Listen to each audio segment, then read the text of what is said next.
You didn't plant it, you didn't water it, and yet it bloomed. A thought, whose roots were buried in someone else's fear, whose voice was never yours but whispered long enough to be familiar.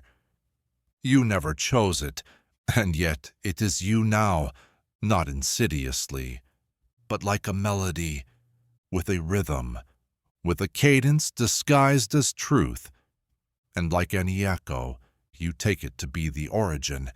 But tonight we listen differently. We ask, who gave you that thought? Who benefits from your believing it? What might you hear if the noise just stopped?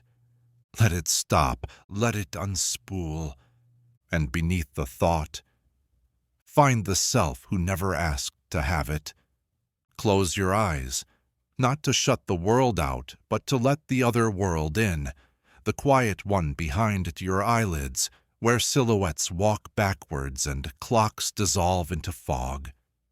In this world, something stirs beneath the surface of thought, like a fish circling under black ice. You feel it before you see it. A sensation, a phrase. Not your voice, but it's wearing your tone. Not your idea, but it arrived already formatted in the language of you. This is where we begin, with the thought you never chose. It doesn't announce itself. It isn't loud or forceful. It comes softly, like a leaf that's always been caught in your current. You think it's yours. It sounds familiar. But familiarity is not origin. Familiarity is just frequency. And frequency is just a kind of gravity that pulls words into orbit around your mind until they feel native. But they are not. That voice in your head, the one narrating your day, criticizing your body, planning your future, analyzing your past, it wasn't born with you. It's a composite, a stitched-together ghost made of overheard arguments, parental warnings, algorithmic suggestions, and offhand comments you didn't even register at the time. It's been rehearsing for years. You are the stage, and it performs without audition. And here's the twist. You've been applauding it. Not because it's wise, not because it's kind, but because it's familiar. The mind clings to the familiar like driftwood in a storm, even if it splinters, even if it sinks. So we live with this voice. We let it set the temperature of our moods, choose the filters for our memories, write our eulogies in advance. It doesn't scream. It hums. It hums you into belief. I always do this. I'm not the kind of person who, they probably don't like me. This is just how I am. Thoughts that arrive pre-approved, as if they were truths. But they are just echoes, and echo is not essence. There was a time, though you may not remember, when your mind was porous, before the layers of speech hardened into identity, before shame learned your name, before thoughts had weight. In that time, you observed the world without commentary, a child in the dark, watching dust float like galaxies through sunbeams. There was no narrator then, only wonder. But wonder is quiet and conditioning is loud. So the world taught you to name things, to define, to divide, to label and categorize and correct. The world taught you how to narrate your own experience as if it were a linear story. It isn't. You aren't. You are a cloud of possible meanings collapsing into sentences out of necessity. And those sentences, they were never yours alone. They were passed down, whispered, repeated, until the repetition itself became your scripture. And repetition is sticky. The more a phrase appears in your mind, the more fluent your brain becomes in its rhythm. And fluency in the subconscious is a shortcut to belief. You trust what's easy to process, even if it's false, even if it's cruel. That's the trick of internal language. It feels true not because it's accurate, but because it's available. The thought that you're a failure doesn't need evidence. It just needs repetition. The thought that no one loves you doesn't need history. It just needs volume. And the mind is an excellent amplifier. It doesn't care whether something is good for you. It only cares if it's familiar. Familiarity feels safe. Safety feels true. And so the spiral forms. Downward, inward, reinforced. You begin to live inside the architecture of your unchosen thoughts. They shape your posture. They choose your reactions before you even notice the stimulus.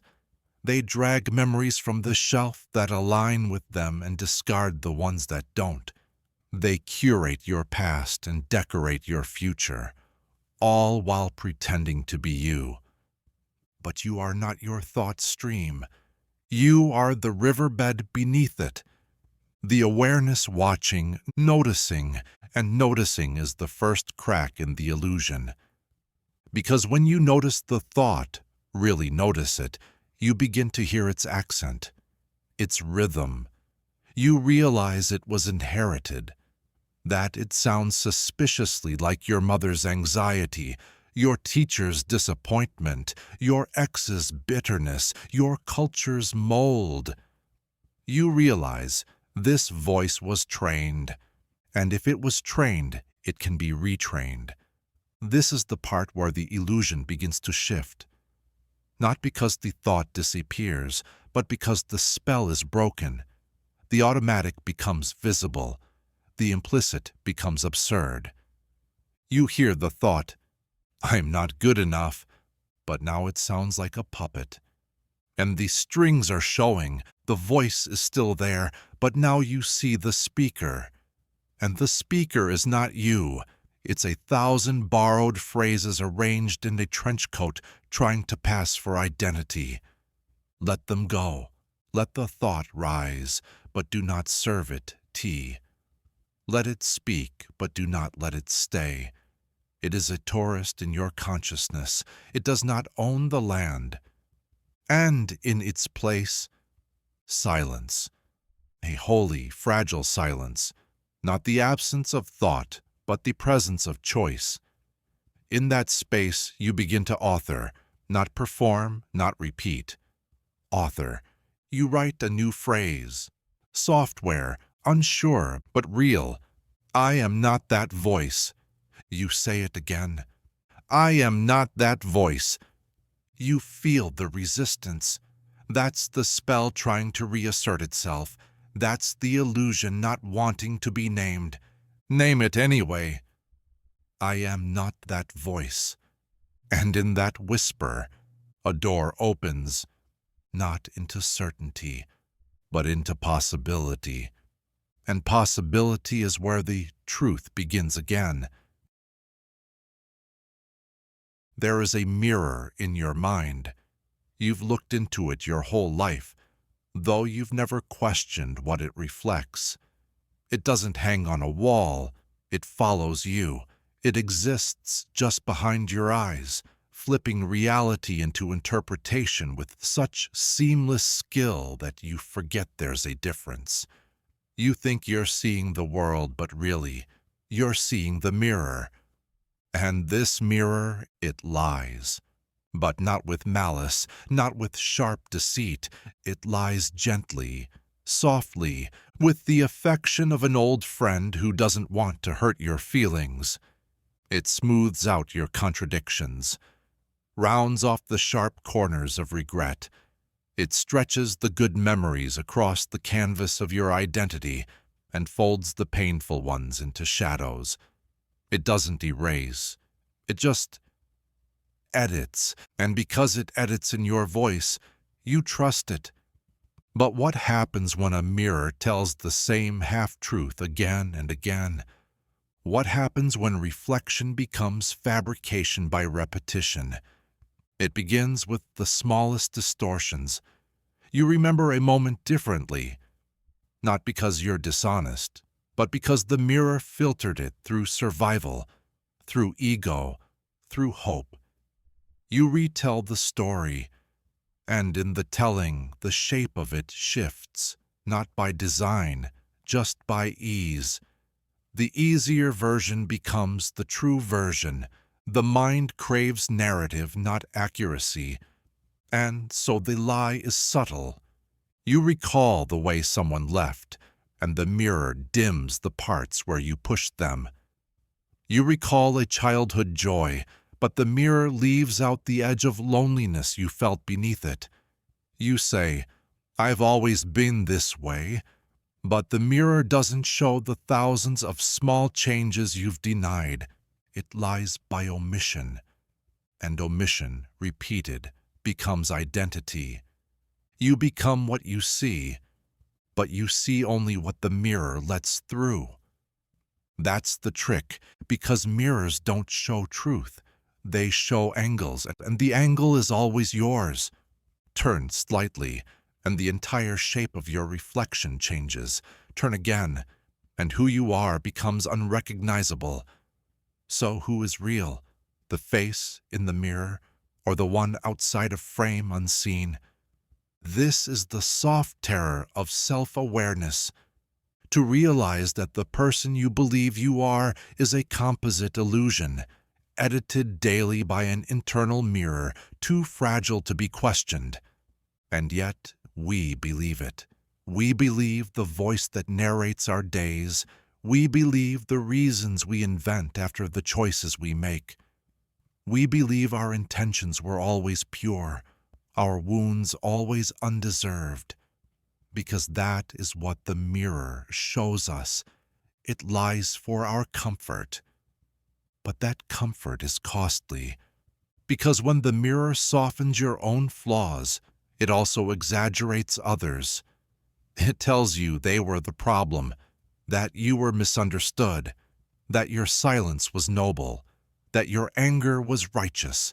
It protects you, but it isolates you too, because in protecting you from your sharp edges, the mirror also shields you from change, and without change, the self becomes a loop, not a spiral upward, just a circle, a repetition, a personality rehearsed until it becomes prison.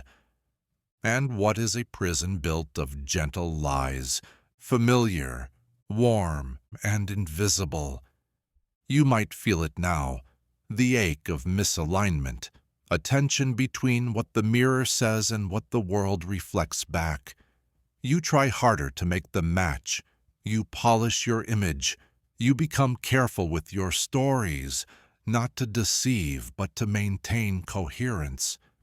Because to fracture the mirror would mean seeing what you've been protecting yourself from. And no one wants to see that at bedtime. But here's the whisper you're meant to hear tonight. The mirror is not your enemy.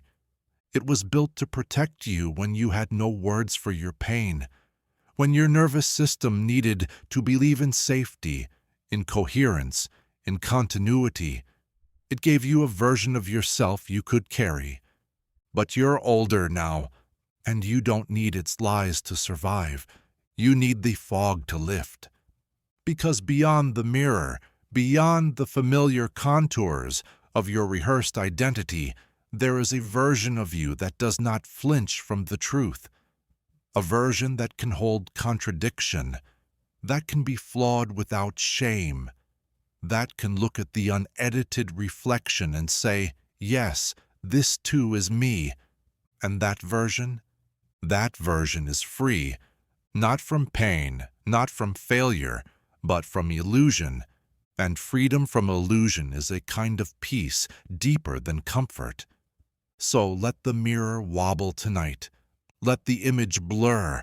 Let your reflection misalign. Ask the question, what is the mirror hiding from me? What belief has it wrapped in silk so you wouldn't touch it? What memory has it replayed with softened lighting? What parts of yourself has it placed just outside the frame? You don't have to break the mirror. You only have to stop trusting it unconditionally. And when you do, when you let the reflection become fluid again, imperfect, inconsistent, real, something changes. You stop performing your story. You begin living it. You start noticing the thoughts that try to polish you. You catch yourself mid-narrative and say, "Wait, that's not how it happened." You listen when others reflect you differently, not to obey, not to conform, but to see through the lie, to see through the performance, to see yourself, not in glass, not in script, but in motion, because you are not a still image. You are an evolving presence, and presence cannot be captured. It can only be witnessed. So tonight, as the room darkens and the reflections fade, let the mirror rest. Let it set its lies down for a moment. Let it exhale. And in that exhale, in the absence of its smoothing hands, meet yourself again, unposed, unframed, undistorted. You may not recognize the face at first, but it has been waiting for you, always, beneath the glass, beyond the frame, before the lie. You remember the photo, not where it is, not who took it, but the feeling. There's a child in the center of the frame. The light is soft, filtered through some memory-colored haze that looks too golden to be real. The child smiles, not because they're happy, but because someone told them to. That's how memory works. It performs for the camera, and the camera becomes the evidence. But what if that smile wasn't yours? What if the photo you keep in your mind never happened? We tell ourselves that memory is a vault, but memory is not made of locks and timestamps. It is soft, ductile, molded by repetition and mood. It doesn't store truth. It stores stories. Stories we revise every time we recall them, every time we say them aloud, every time we need them to mean something. And somewhere along the line, the photograph in your mind changed. It became clearer than the original, smoother, more cinematic, more flattering, more tragic, more useful. Memory is not documentation. It is suggestion, a mirage made stable by frequency. The photo you picture is not a recording, it's a composite. 1,000 quiet edits performed by your subconscious until the image no longer reflects a moment. It reflects a myth. And here's the twist. You believe in it more than the original moment ever asked you to. Because the photo is anchored. You've shown it to others, recounted it, attached feelings to it. The more often you revisit it, the more you rely on it, and the more you rely on it, the more you protect it from doubt. But tonight, we let the frame warp. What if the photo was taken a second after you fell? What if the laugh was a flinch? What if the light you remember was an illusion of sunset tears? What if the arms around you held you out of obligation, not love? What if you've been returning to a memory you constructed to protect yourself from the ones you buried? Memory is survival, not honesty. And sometimes survival looks like nostalgia. So we build false childhood photographs. Not to lie, but to heal in secret. It's easier to carry a sweet fiction than a jagged fact. It's easier to remember the way your father smiled once than to unpack the way he disappeared 10 times. It's easier to remember the song your mother sang while brushing your hair than to remember the silence that followed your cries the night she didn't come home. It's easier to remember the birthday party photo, balloons, frosting, friends, than the loneliness that hummed beneath the wrapping paper. These aren't just distortions, they are psychological lullabies. The mind tucks you in with them. It wraps illusion around you like a blanket. It tells you, softly, you were okay. It wasn't that bad. You are safe now. But false memories don't erase pain. They defer it. They hide it in the attic of your consciousness, and sometimes, without warning, it slips through. That ache you can't explain when someone touches you a certain way. That bitterness when someone offers care you don't trust. That sudden sadness in a familiar setting, like a déjà vu with teeth. These are the cracks in the photograph. The image says happy, but your body says otherwise. Because the body does not store memory like the mind does. It does not edit for aesthetic. It stores sensation. It remembers what your thoughts have filtered. It holds onto the truth that the story tried to smooth over. So what now? Do we tear the photo in half?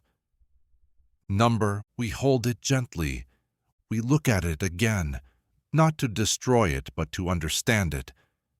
We ask, what does this picture protect me from?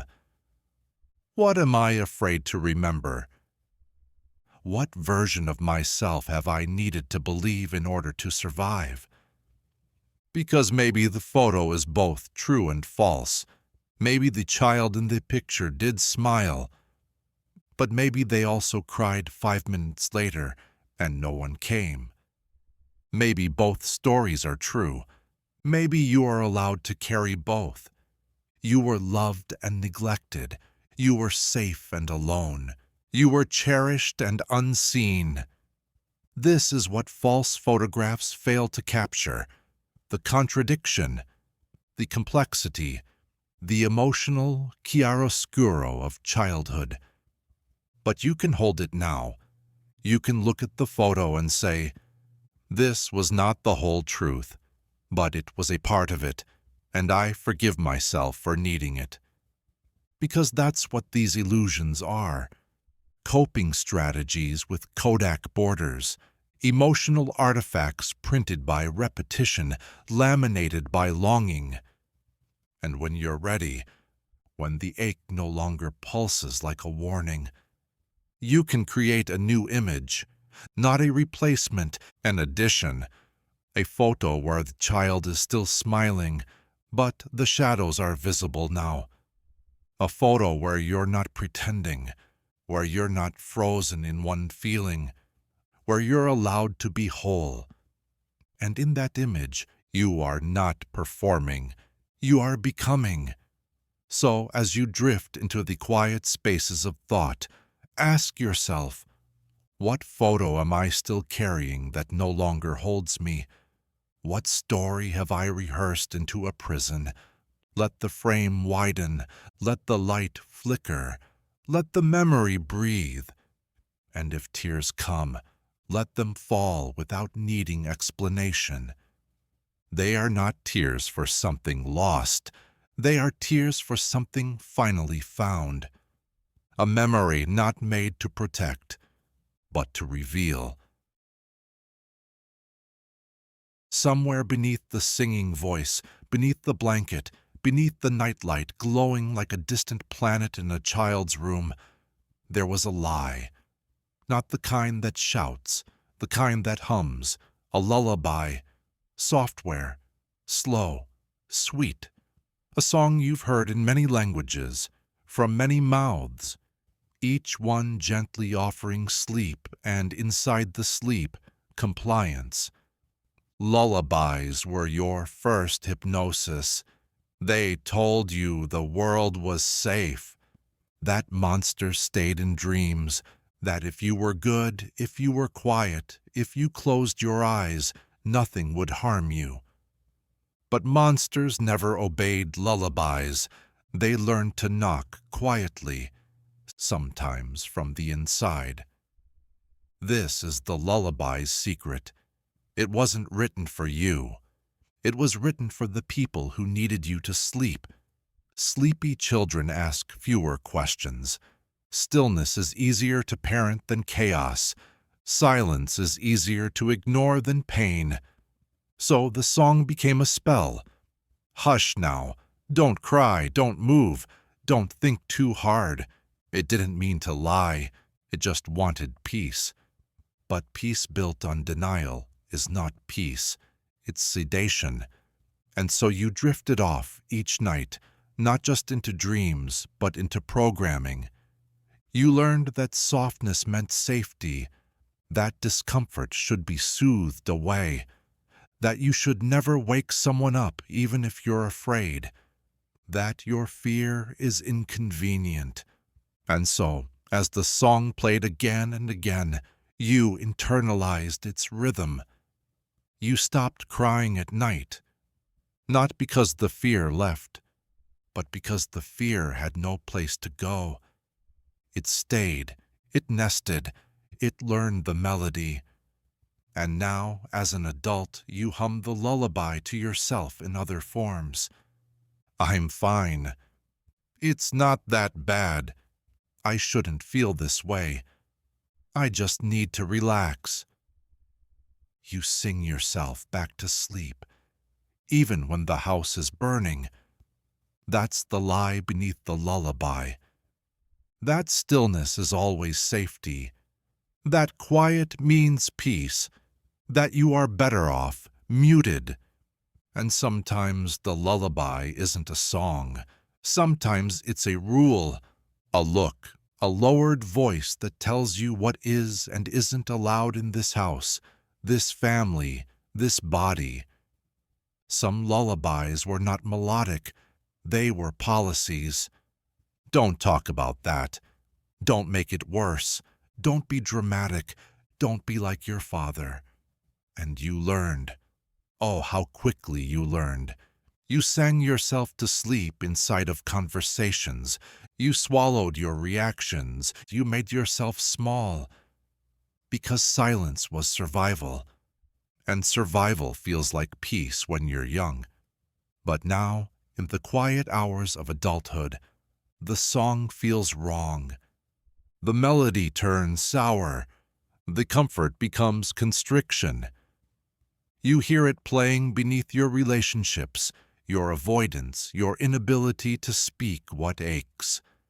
And maybe, just maybe, you're ready to wake up. Not with rage, not with violence, but with awareness.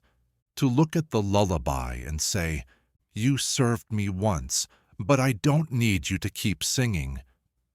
Because now you know the lullaby was never neutral. It carried instructions. Sleep, obey, number forget. But forgetting doesn't equal healing. And numbness is not peace. The song said hush, but what you needed was a voice.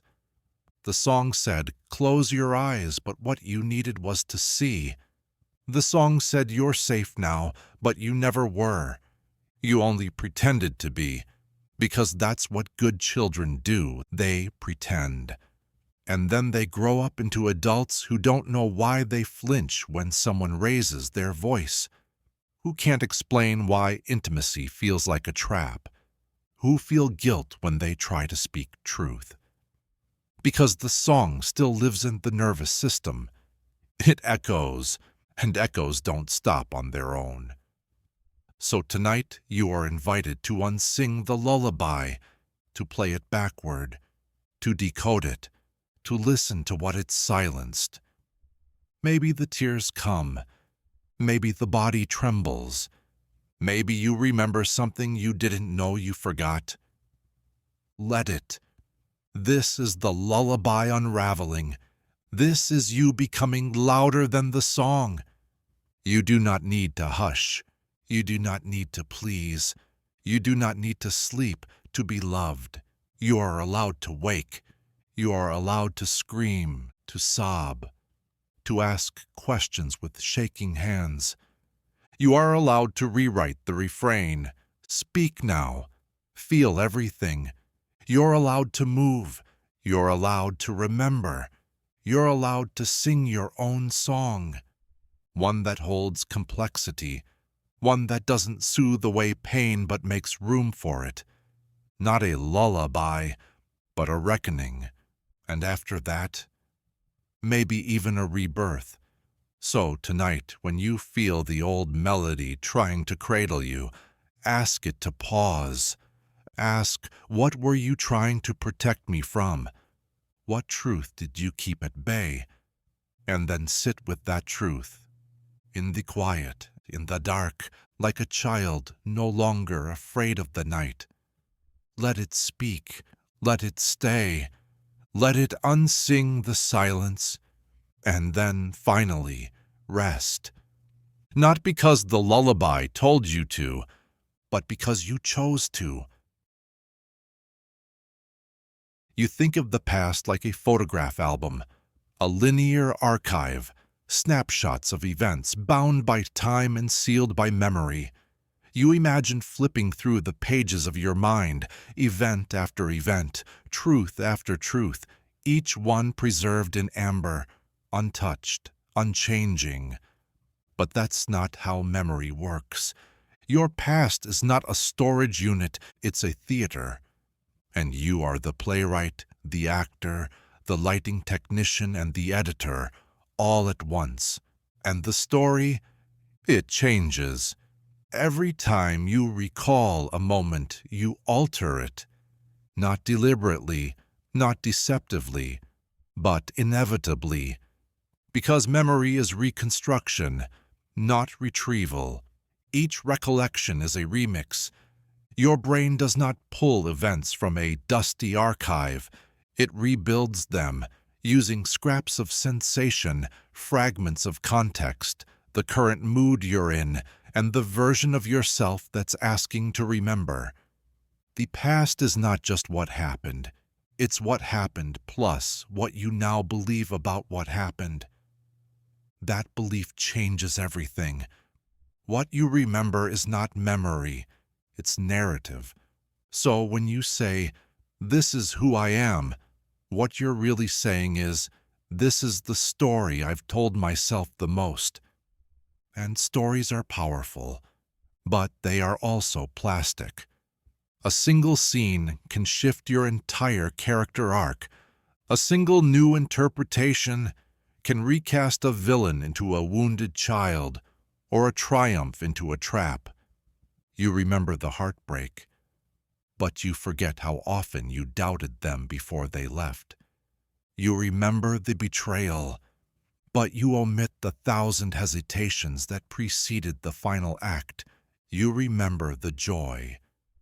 But it's possible that joy was survival, painted in bright colors over something hollow. It's not that your past is a lie, it's that your past is a lens, and that lens is made of the present. You edit your memories to match your identity. You say, "I've always been like this," because you need continuity. You highlight the moments that support your current self-concept and fade the ones that don't. You don't do this to deceive. You do this to feel real. But what if being real doesn't mean being consistent? What if your past doesn't need to agree with your present? What if contradiction is not evidence of failure, but evidence of growth? Let that sink in. You are not beholden to the narrative you've most often repeated.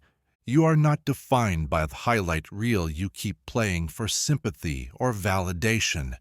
You are not a prisoner of the roles you once accepted because you didn't know how to say no. You are allowed to revise, to cut scenes, to reframe characters, to release plot lines that no longer resonate. And yes, even the painful ones, especially the painful ones. Because some memories keep returning, not because they are important, but because they've been rehearsed into permanence.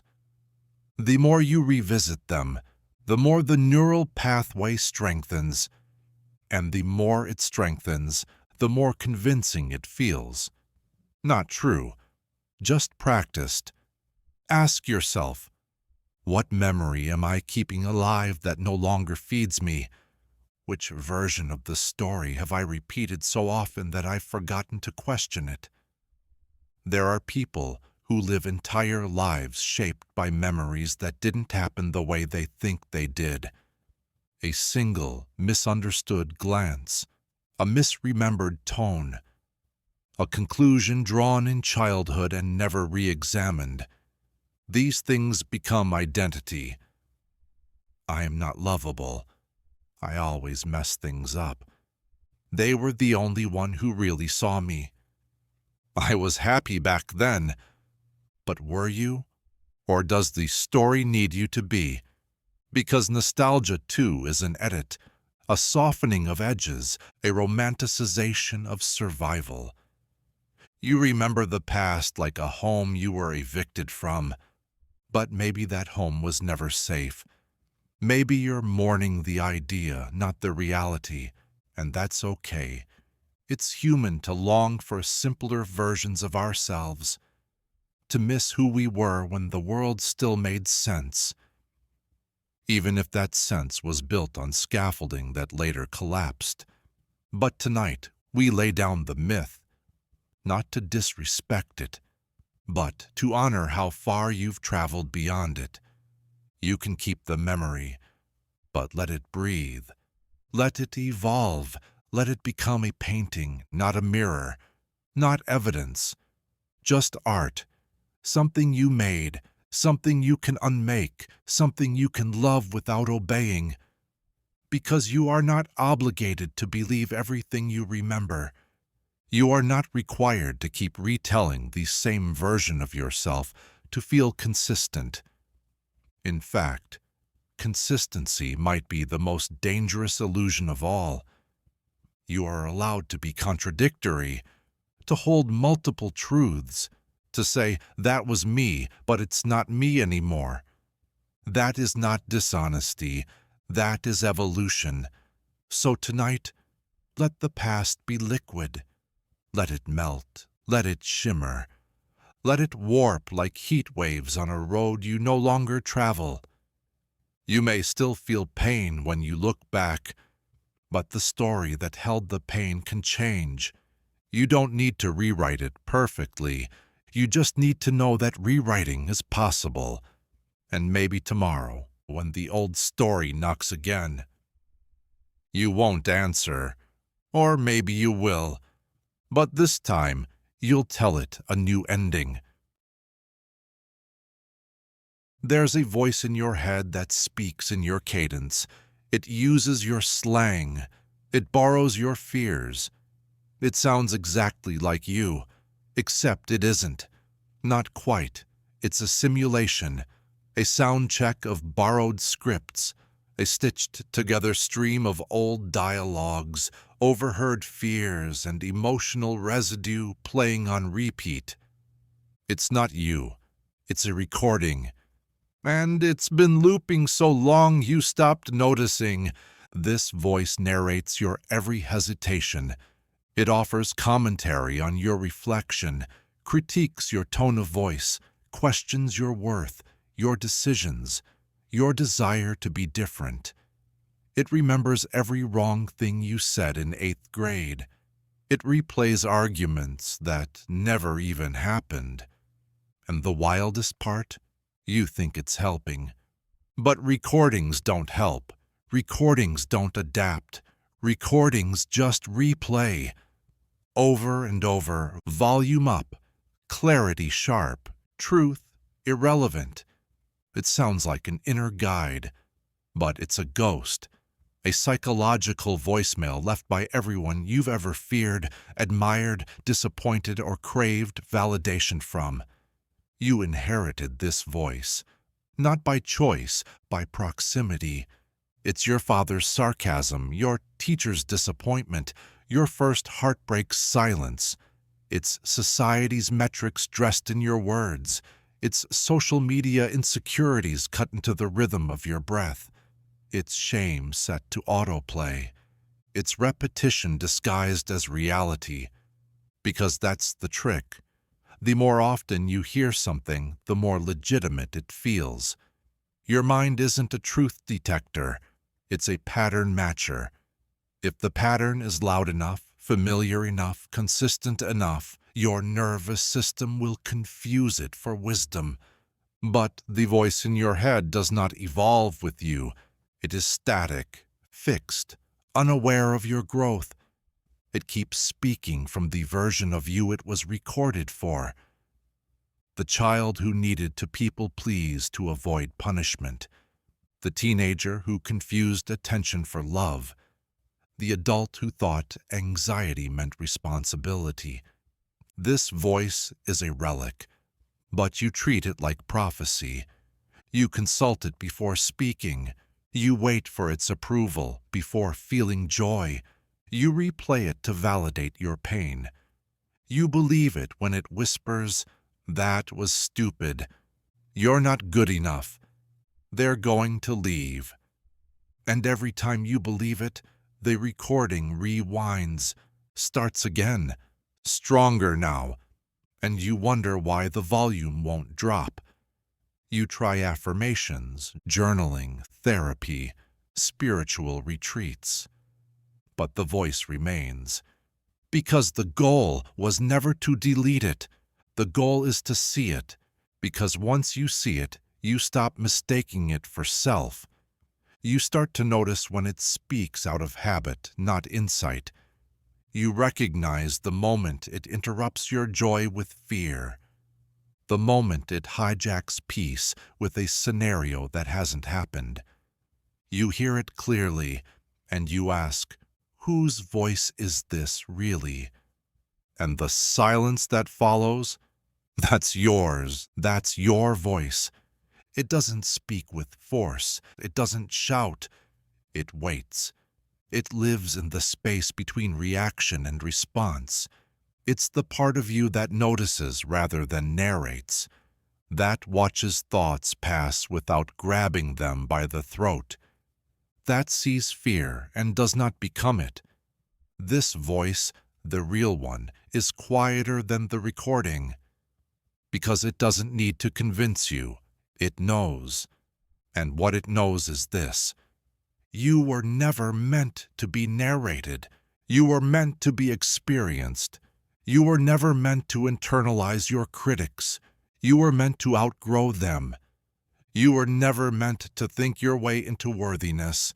You were worthy long before language, but language happened anyway.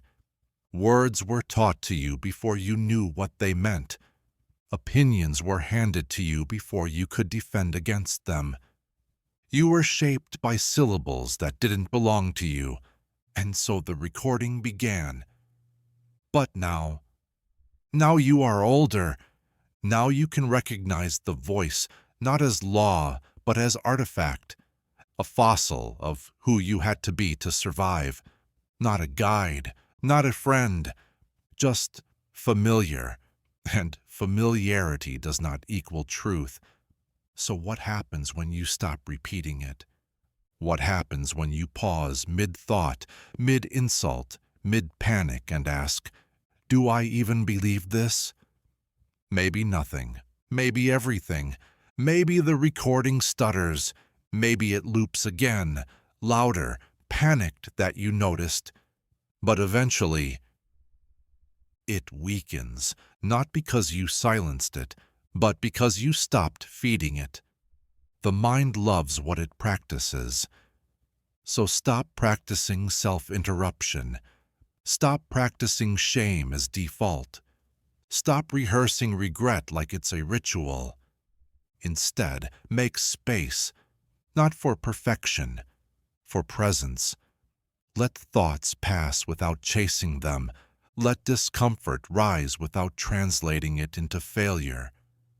Let yourself feel the static without turning it into identity. Because that's all the recording was, a soundtrack of shoulds. And your life is not a script, it's a symphony. It bends, it improvises, it hums with possibilities you haven't rehearsed yet. So tonight, as the mind begins its bedtime monologue, do something radical. Don't respond. Just listen. Not to agree, to observe, like hearing a stranger muttering on a passing train. You don't need to join the conversation. You're not the voice. You're the silence it speaks into, and in that silence, you will remember what you've always known, that the voice was a recording, but the listener is alive. Beliefs don't arrive wearing name tags. They don't introduce themselves as ideas. They enter quietly, draped in voices you trust, your father's disappointment, your mother's caution, your first love's silence, your culture's expectation, your teacher's frown, a stranger's offhand remark. They walk into your psyche wearing the faces of people you know, and because you recognize the face, you let the belief in without checking its passport.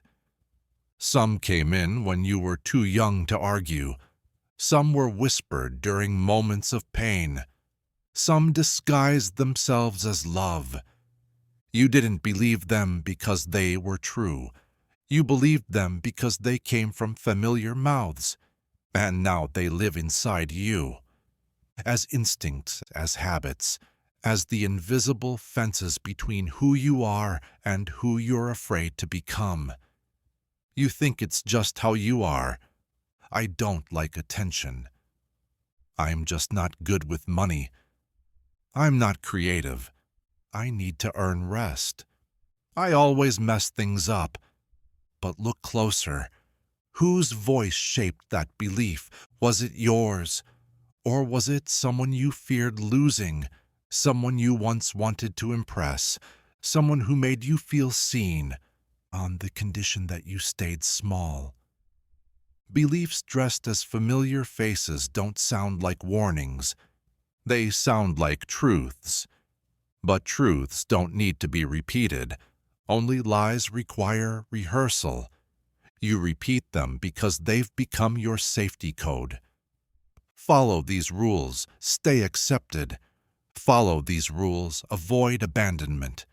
Follow these rules, remain lovable. But love that depends on belief is not love. It's transaction, and fear disguised as loyalty. So let's peel the mask. Let's unbutton the disguise of your deepest beliefs. Find the one that hurts the most. The one you whisper when you fail. The one that shows up like clockwork every time you try to grow. Now ask it, whose face are you wearing? Don't just listen for words. Listen for sensation. Where do you feel it? Your stomach, your throat, your jaw. That's where the voice first landed, where it entered your body before it reached your mind. This belief isn't intellectual. It's embodied. You flinch before you speak. You doubt before you dare. You silence yourself to maintain a sense of ancestral peace. Because sometimes beliefs aren't yours. They're heirlooms, passed down like wedding rings or family recipes, bitter traditions dressed as wisdom. Don't stand out. Stay in your lane. Be grateful for what you get. Life is suffering. Trust is dangerous. Joy is fleeting. They were spoken by people surviving, people who couldn't afford to dream, people who mistook safety for virtue. But you are not required to inherit their limitations. You are allowed to update the belief. To say, this idea protected someone I loved, but it doesn't serve me anymore. You don't have to hate the person who handed it to you. You just have to recognize they were handing you a mirror of their own wound, and wounds, when untreated, become rituals. Beliefs become behavior. Behavior becomes identity. And identity, that's the costume you forget you're wearing. So when you ask, why do I always sabotage myself? Why can't I speak my truth? Why does joy feel so fragile? Look not to the event, look to the belief, look to the face behind the belief. You may be protecting someone who isn't even watching anymore. You may be replaying a childhood performance for an empty audience. You may be waiting for applause that never came. And the longer you wait, the deeper the belief roots itself. But here's the gift of noticing. Once you name the face, you take the costume off. You hear the phrase, "You'll never be enough." And now it sounds like your uncle's frustration, not your essence. You hear, "Don't trust anyone too much." And now it echoes your mother's grief, not your truth. You hear, "You always disappoint people." And now you feel the sting of your first friendship's end, not a flaw in your soul. You unblend. You return to yourself. And in that return, you find space, not just to disbelieve, but to believe differently, to write your own truths in ink that doesn't bleed into someone else's lines. Truths like, "I don't need to earn ease. I am allowed to grow beyond their pain. I can be loyal without limiting myself. I am not the voice that raised me. I am the one who hears it and chooses otherwise." Because that is your birthright, to choose, to pause the loop, to say, "I know where this came from, and I no longer need to carry it."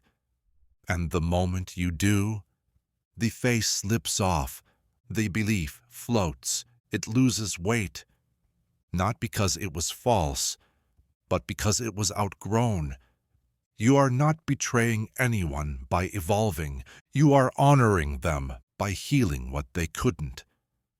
So tonight, as the room quiets and the beliefs come knocking in their usual disguises, ask softly, "Who are you pretending to be?" And if the face smiles, if the voice sounds familiar, if the message feels old, thank it, then set it down. Because you are not them. You never were. And you are allowed to leave the costume behind. Truth has sharp edges. It arrives without apology, cuts through softness, tears down the stories you've carefully constructed. And because of that, truth is often unwelcome. Not because we don't value it, but because we're not ready to hold it. So instead, we reach for something easier. Not truth, but something close enough to pass. Inaccuracy, software, adaptable, forgiving. A version of reality just vague enough to soothe. It tells you, they didn't mean to hurt you. You're overthinking it. It's probably fine. You're the problem. They did their best. And maybe all of that is partially true, but partial truth is where illusion builds its nest. We tell ourselves these soft inaccuracies to feel okay, to keep functioning, to stay connected to people we love, to structures we need, to identities that would collapse if we asked too many questions. We lie gently because full truth feels like a bomb too big to hold. And over time, these gentle inaccuracies become reality, not the reality, just the version we rehearse the most. You stay in the relationship, telling yourself it's not that bad. You justify your burnout by saying everyone feels this way. You defend the past by saying they were doing their best. You tell yourself you've forgiven, even as your body flinches at their name. These are not truths. They are accommodations, psychological pillows you press against the sharp corners of memory. And they work, until they don't. Because even if the mind accepts the lie, the body remembers the truth. The stomach tightens, the shoulders curl. The dreams become uneasy. The smile strains. There is a cost to living out of sync with your inner knowing. You become divided, split between the story you tell and the reality you feel. And that split becomes suffering. Not dramatic, just slow, a leak in the soul's plumbing, drip by drip by drip, until one day you wake up exhausted and cannot explain why. That's the weight of inaccuracy. Not the lie itself, but the energy it takes to maintain it. Because inaccuracies demand constant narration. You have to keep adjusting the frame, rewriting the dialogue, explaining away the ache. You have to perform belief, smile through contradiction, accept what you instinctively reject. And deep inside, a quieter voice speaks, "This isn't quite right." But you hush it, because honesty might mean grief, might mean change, might mean walking away from something you wanted to work.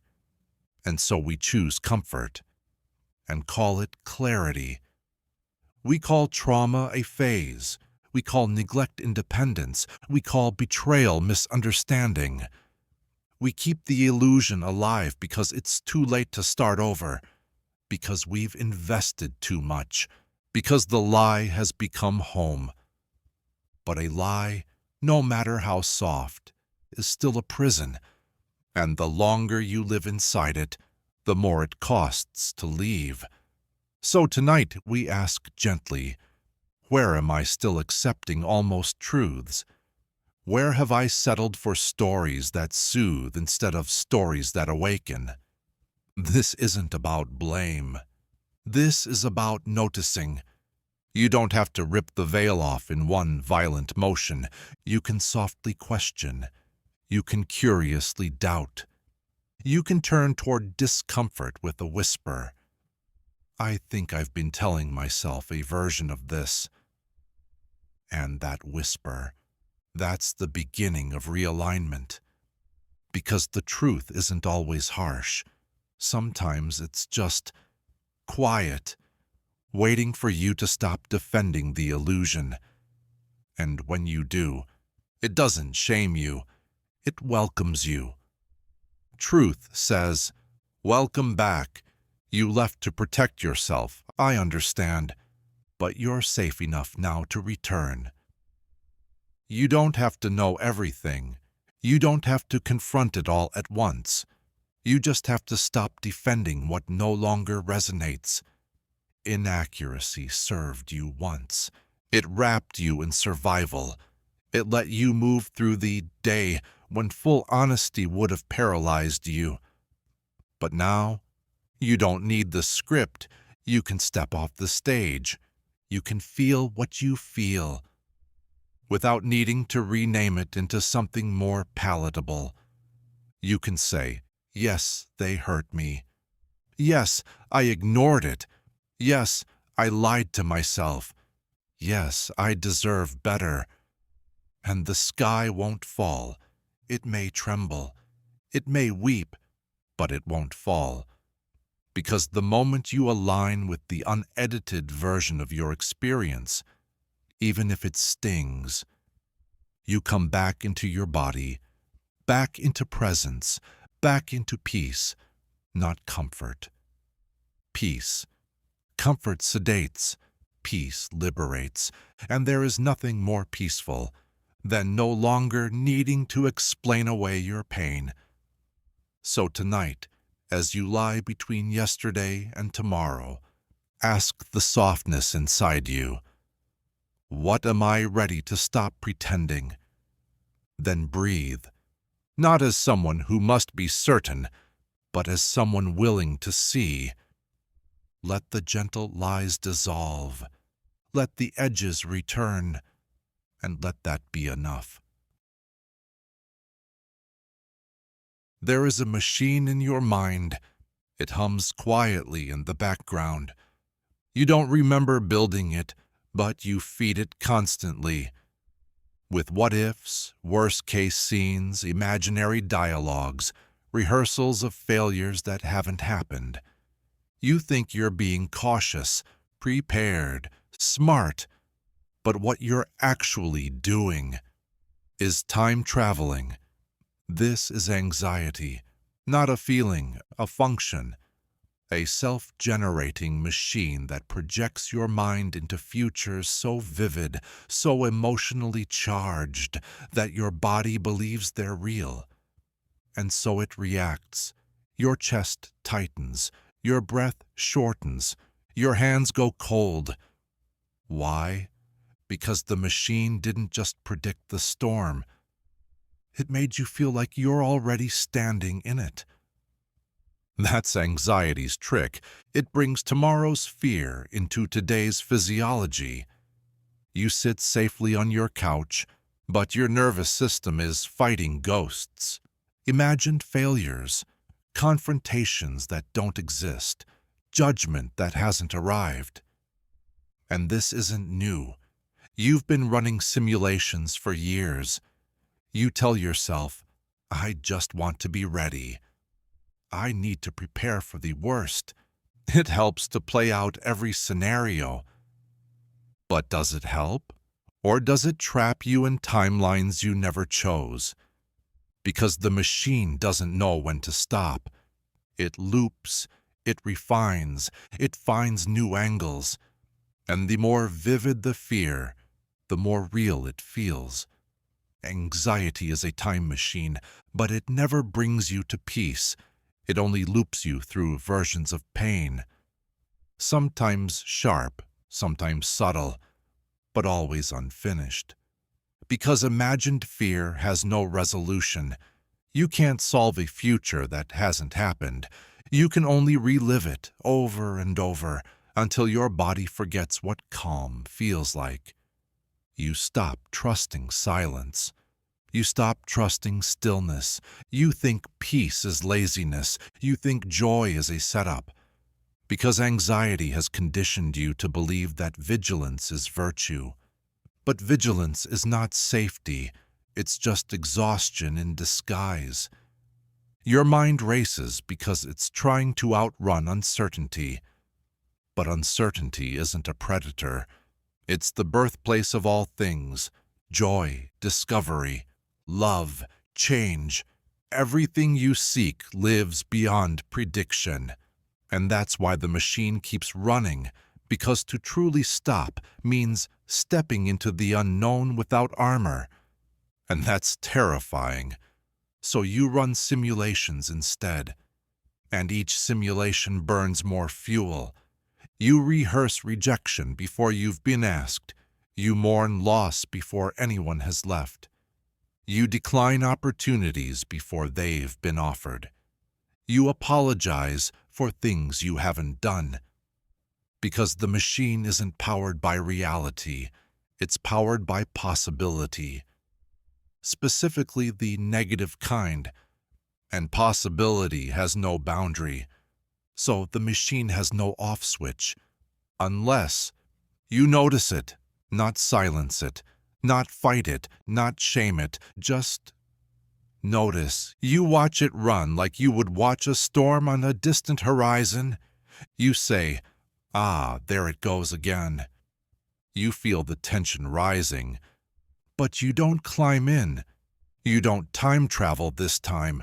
You stay here, in this breath, in this exact moment where none of those imagined futures exist yet. You listen to what your body is actually saying. Not the story, not the forecast, but the sensation, fear in the chest, tightness in the neck. Don't translate. Just witness. Let the machine sputter. Let it short-circuit on your refusal to feed it new scenes. Because anxiety is not your enemy. It's a survival script from a younger version of you. The one who learned that preparedness equals safety. But now, you're not that child anymore. And safety isn't control. It's trust, not in outcomes, but in your ability to meet them. You don't need to rehearse every disaster to prove you're ready. You don't need to pre-suffer just to avoid surprise. You need to return to this room, to this inhale, to the simple, untheatrical truth of now. Because now is quiet, and the machine hates quiet. It cannot run on presence. Presence is anti-fuel. It breaks the loop. So start small. Feel the chair beneath you, the hum of electricity in the wall, the air on your skin. Notice what is real, not what could be, not what might go wrong, just what is. This is not avoidance, this is rebellion. A rebellion against the false prophets of imagined panic, because anxiety is not intuition. It's not your inner wisdom. It's the noise that drowns it out.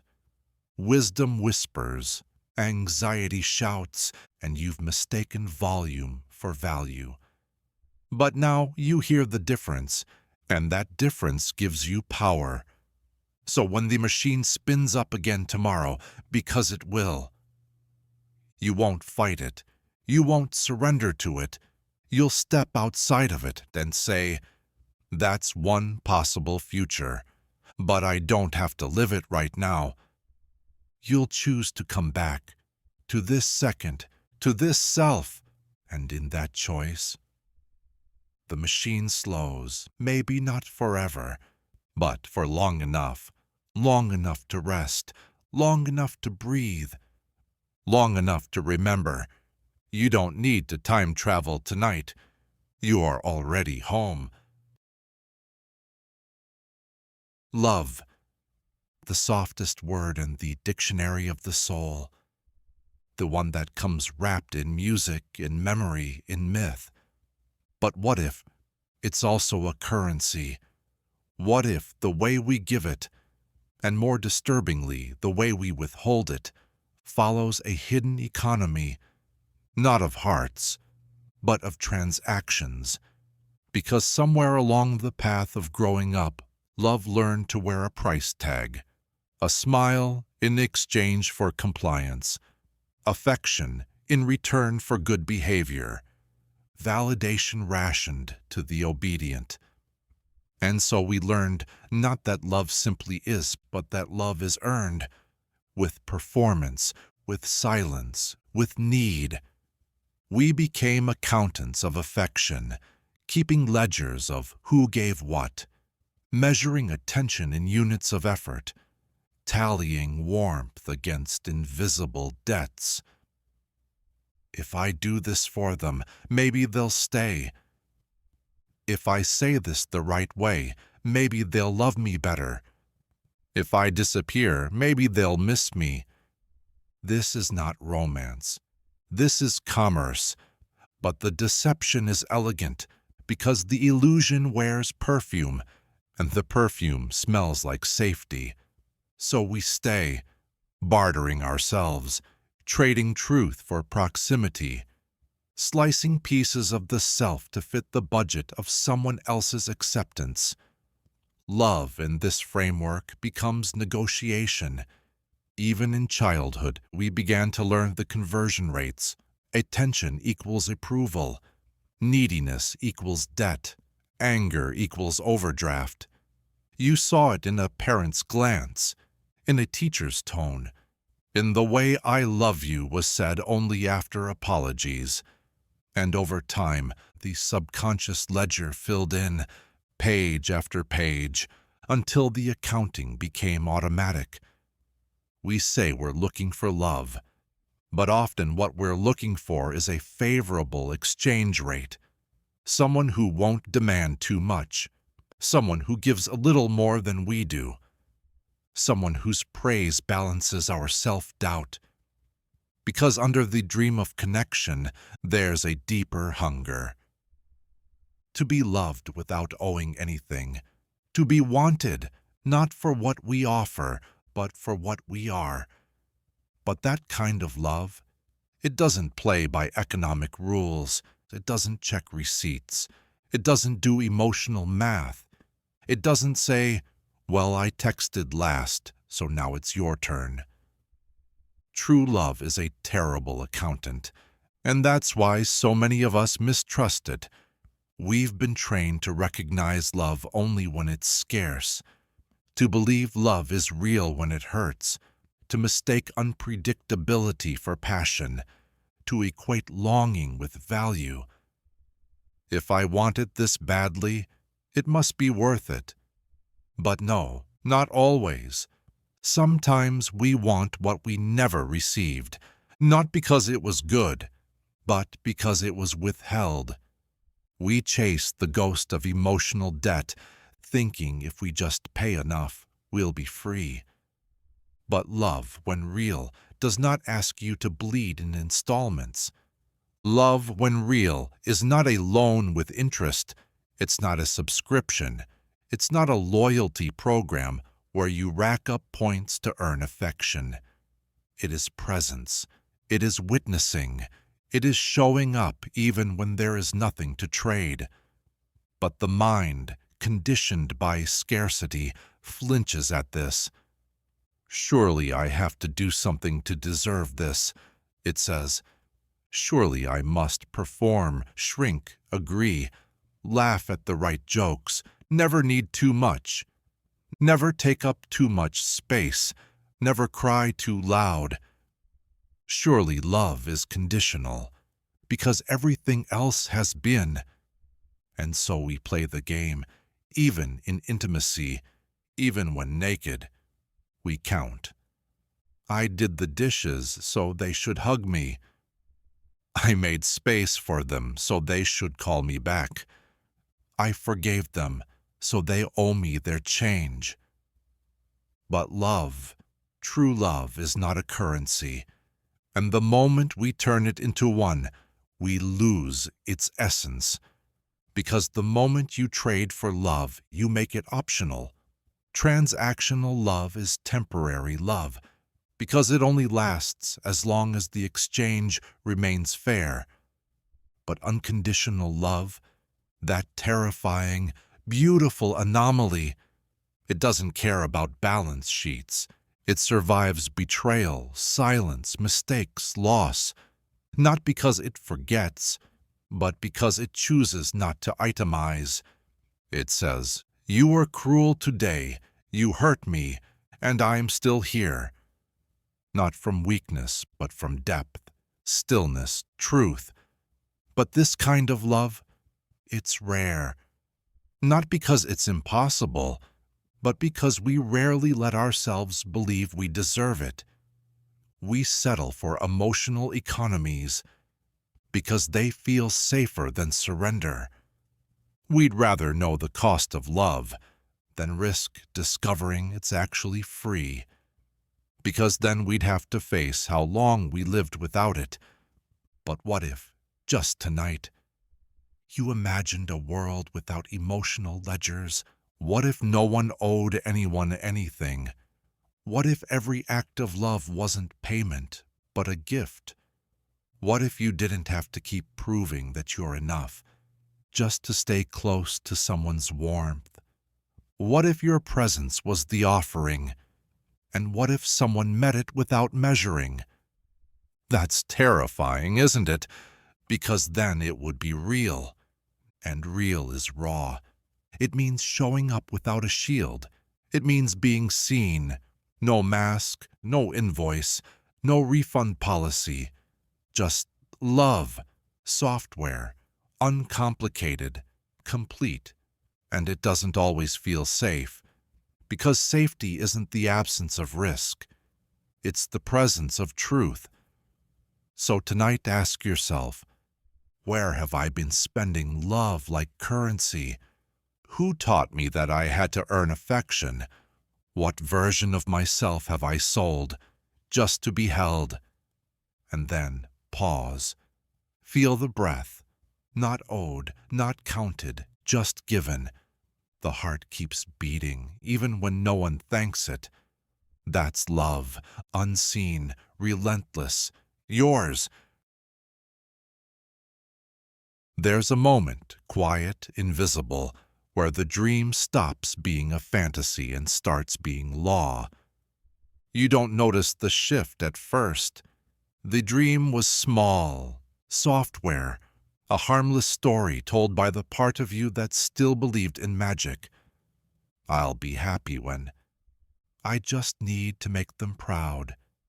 If I become this version of me, everything will make sense. At first, it was aspirational. You whispered it like a wish before sleep, a shimmering vision projected just beyond the edge of now. But somewhere along the line, the fantasy changed shape. It calcified, it fossilized, and what once was a dream became a doctrine. And suddenly, you weren't hoping anymore. You were obeying. The dream turned into a structure, a metric, a measuring stick for your worth. You stopped asking if the vision still fit and started reshaping yourself to fit it. And so you began living inside a rule you once invented for joy. You didn't notice the bars forming. The door was still open. But you stopped trying to leave. This is how the mind cages itself, with shoulds disguised as ambitions, with some days disguised as identities. It starts with love for possibility and ends with fear of failure. You can trace it in every corner of your life. The relationship you stayed in because it matched the picture. The job you refused to leave because it once felt like purpose. The version of you that you kept polishing long after it stopped feeling real. You say, "I've always wanted this." But maybe you don't want it anymore. Maybe you're just afraid to disappoint the dreamer you used to be. You feel it now, don't you? That subtle ache, the mismatch, the script dragging behind the performance. You keep acting out the fantasy, smiling on cue, hitting your marks. But something inside you has gone off script. Because the self who imagined this path was not the self who grew into you. That self didn't know what you'd lose, didn't know what it would cost to keep chasing that light. And yet, you keep following the rule, because rules feel safer than the unknown, even when they were invented by your younger self, even when they're built on outdated dreams. So you keep going, running on discipline, running on muscle memory. And at night, when it's quiet, you wonder why you're tired. This is why. Because you are holding up a dream that no longer wants to be held. It was never meant to be permanent. It was a spark, a map drawn in a moment of hope.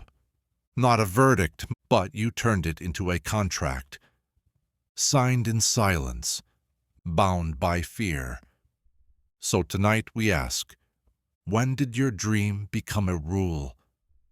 What part of you is still performing it out of obligation? What part of you has outgrown the story but doesn't know how to leave the stage? Because sometimes evolution means betrayal, not of your values, but of your old mythology. The person you thought you had to be, to feel worthy, to feel chosen, to feel safe. You are not required to become who you once imagined. You are allowed to change. You are allowed to let go of visions that kept you alive then, but cost you presence now. You are allowed to say, "I dreamed this, I followed it, it taught me something, and now I release it." Not with bitterness, not with failure, with reverence. Because even broken dreams hold sacred blueprints. But blueprints are not prisons. And not every house we imagine needs to be built. You can honor the vision and still walk away from it. That's the paradox of growth. It requires you to grieve what no longer aligns, even if it once saved you, especially if it once saved you, because saving is not the same as sustaining. And the truth is, you've outgrown your salvation. So take a breath. Ask gently, what are the rules I am still following that no longer feel true? Whose applause am I still performing for? What future version of me am I still trying to impress? And what if I don't want what I once wanted? Who am I then? Scary, isn't it? To step off the dream path, to admit the story no longer fits, to feel the silence of expectation falling away. But that silence, that's your real voice underneath. That's the you that doesn't need to perform belief anymore. That's the self who is no longer ruled by the echo of a wish. Because here's the secret. When you let go of the dream that became a rule, you return to the original magic, the one that dreamed because it was free, not because it was afraid. You return to that childlike wonder, the version of you that imagined, explored, played, without proof, without payoff, without perfection. You return to desire unburdened, to presence unstructured. And in that return, you discover something holy. The real dream is the one that evolves with you. It does not bind you to a version. It breathes with your contradictions. It changes shape to match your current truth. It loves who you're becoming, not who you were trying to be. So tonight, set down the blueprint. Let the rule dissolve. Let the old dream bless your departure and begin again. There was a version of you that lived before the algorithm. You might not remember them clearly. They moved slowly, blinked longer, stared at trees without photographing them, laughed without the impulse to capture it, heard their own thoughts without a background track of curated opinions. This version of you still exists, not dead, just ghosted, by a feed that never ends. The scroll became the seance, and every flick of your thumb summons another version of someone else. Better, cleaner, louder, brighter, and your ghost gets quieter. You don't even notice when you begin vanishing. Because the feed speaks in dopamine, and dopamine makes the disappearance feel like a party. But slowly, you stop choosing. You don't pick your thoughts. You inherit them. You don't shape your desires. You absorb them. You don't find truth. You follow trends. You mistake frequency for truth. You mistake attention for love. You mistake engagement for meaning. This is the ghosting of self, not the dramatic kind, the kind that comes in fragments. You feel it when you say what you're supposed to say and feel nothing. You feel it when you post a truth, but check the likes before checking your heart. You feel it when you forget what you wanted.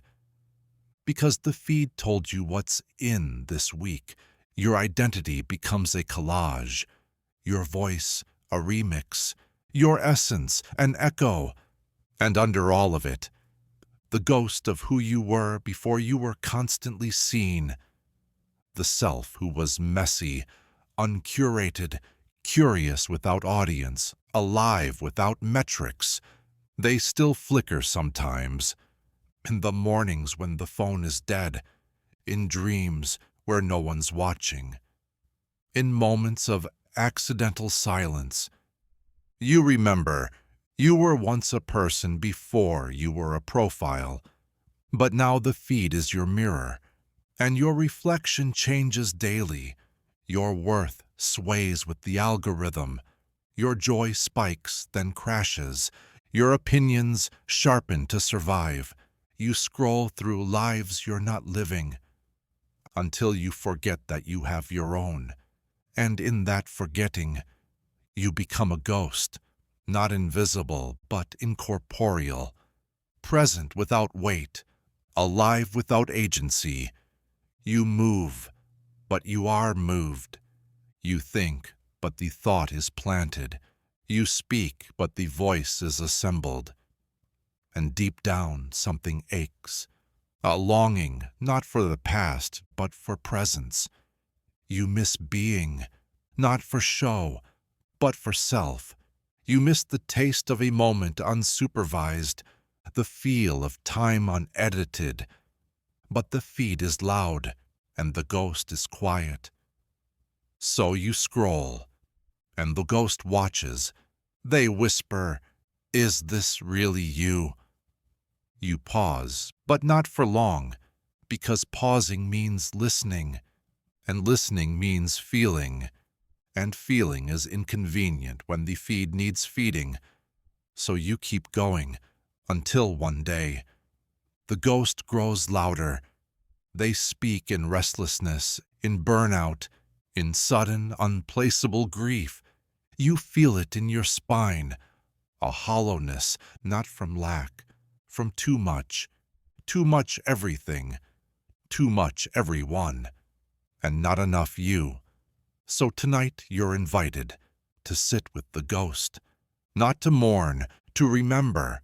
Ask, who was I before I was a brand? What did I love before I knew how to market it? What did I fear before fear became content? Who was I before the feedback loop began? And then breathe, not for performance, for reclamation. Put the phone down, not to detox, not to posture, to make room for the unfiltered voice, the untuned emotion, the uncaptioned awe. Feel the static leave your fingertips. Feel the silence expand around you. Feel the ghost return to form. Not suddenly, but slowly, like fog lifting. They are you, before the noise, before the performance, before the feed became a god. And as they return, so does choice. You choose what to believe, what to follow, what to ignore, what to say no to. You remember that attention is not nourishment, that validation is not intimacy, that visibility is not love. You stop ghosting yourself, you stop editing your soul to match the algorithm. And in that defiance, you become solid again. You remember your worth is not in your reach, your truth is not in your metrics, your self is not in your screen. It never was. The ghost was never lost, just waiting. You say you remember it, the laugh, the heartbreak, the moment that changed everything. You describe it with confidence, as if memory were a photograph, as if the past were fixed in amber, immune to erosion. But memory is not a camera, it is a performance. Every time you recall it, you rewrite it. You add details that weren't there. You smooth over contradictions. You emphasize the parts that feel good, or that hurt enough to justify how you turned out. You remember what serves your story. You forget what doesn't fit the script. And every time you tell it, the memory learns its lines. It becomes sharper, cleaner, more convincing, until you're no longer remembering a moment. You're acting it out, not out of deceit, out of survival. Because memory is not an archive, it's a mirror, shaped by what you need to believe. You remember being the victim because the alternative, your own complicity, is too painful to face. You remember being happy because sadness would unravel everything you built since then. You remember being ignored, even if you once asked for distance. Memory isn't interested in the truth, it's interested in cohesion. The mind likes things that line up, clean arcs, heroes and villains, clear causality. But life isn't a screenplay. It's a mosaic, and sometimes you're holding up one tile and mistaking it for the whole. You keep replaying that conversation, the one where they walked away. You swear you were calm. You swear they misunderstood you. You swear the silence was theirs, not yours. But something trembles in the background. A fragment you edited out, the tone you used, the way your eyes darted, the sentence you almost said but didn't. Memory skips it because it's messy, and mess complicates the narrative. But the body doesn't forget. You feel the tension, the subtle unease when you retell the story. You know something's missing, but you press on because the story is safe now, rehearsed, memorized. It explains things, it garners sympathy, it gives you shape. But what if it's no longer true? What if you've been performing a version of your life that no longer reflects who you are? What if the story has become a costume? You've said it so many times you forgot to question it. I was the one who tried. I never had support. They never really cared. I always had to be strong. You say these things like mantras, but a mantra repeated long enough becomes a mask. And the problem with masks? They stick. So you play your part, convincingly, even when the audience is gone, even when no one's watching, even when the stage collapses. Because to stop performing means to face the unknown, to ask, what really happened? What did I choose to forget? What does the unscripted version feel like? And maybe the truth is gentler. Maybe they did care. Maybe you weren't alone. Maybe your strength was a shield, not a virtue. Or maybe it's harsher. Maybe you hurt them. Maybe you stayed too long. Maybe you turned their love into performance too. Either way, it's more real than the play. Because reality isn't elegant. It's jagged. It stumbles. It contradicts itself. And in that contradiction, you find freedom. Not the freedom of being right. The freedom of being whole. So tonight, stop rehearsing. Let the memory return in its raw form, unpolished, out of order, incomplete. Let it interrupt you. Let the forgotten moments rise, the look you ignored, the letter you never sent, the word you regret, the kindness you downplayed. You don't have to confess. You don't have to correct the narrative.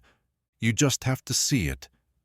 Not to erase the old memory, but to loosen its grip, to make space for the truth underneath the performance. And in that space, you begin again. You say, I've told this story for years, but I think I missed something. I remember this differently now. I don't know if I was the hero. And something cracks open. Not pain dash. Possibility, because when memory stops being performance, it starts becoming practice, a practice of returning, of softening, of reclaiming nuance. You no longer need to be perfect, you just need to be present. The past will never be clean, but it can be true, even when it hurts, even when it contradicts your favorite version of yourself. Because you are not your story. You are the one who tells it. And you are allowed to rewrite. There is a sadness inside you that doesn't belong to you. You feel it in quiet rooms, in songs you've never heard before, in the ache between thoughts, like a ghost that lives in your ribcage, pacing. It arrives without context, No clear memory, no obvious wound, just weight. And you wonder, why am I like this? What did I do to feel this way? But the truth is, you didn't do anything. You inherited it, because sadness is not always born. Sometimes it's absorbed, passed down, seeped in, whispered through tone and silence, through the way someone you loved once looked away, instead of saying how they really felt. You were a child, picking up emotional static like a radio left on overnight. You heard the sighs behind closed doors, felt the tension in rooms you didn't yet have language for, noticed when laughter was performative, when joy didn't sit quite right in your parents' eyes. No one told you what was wrong. So your body answered instead.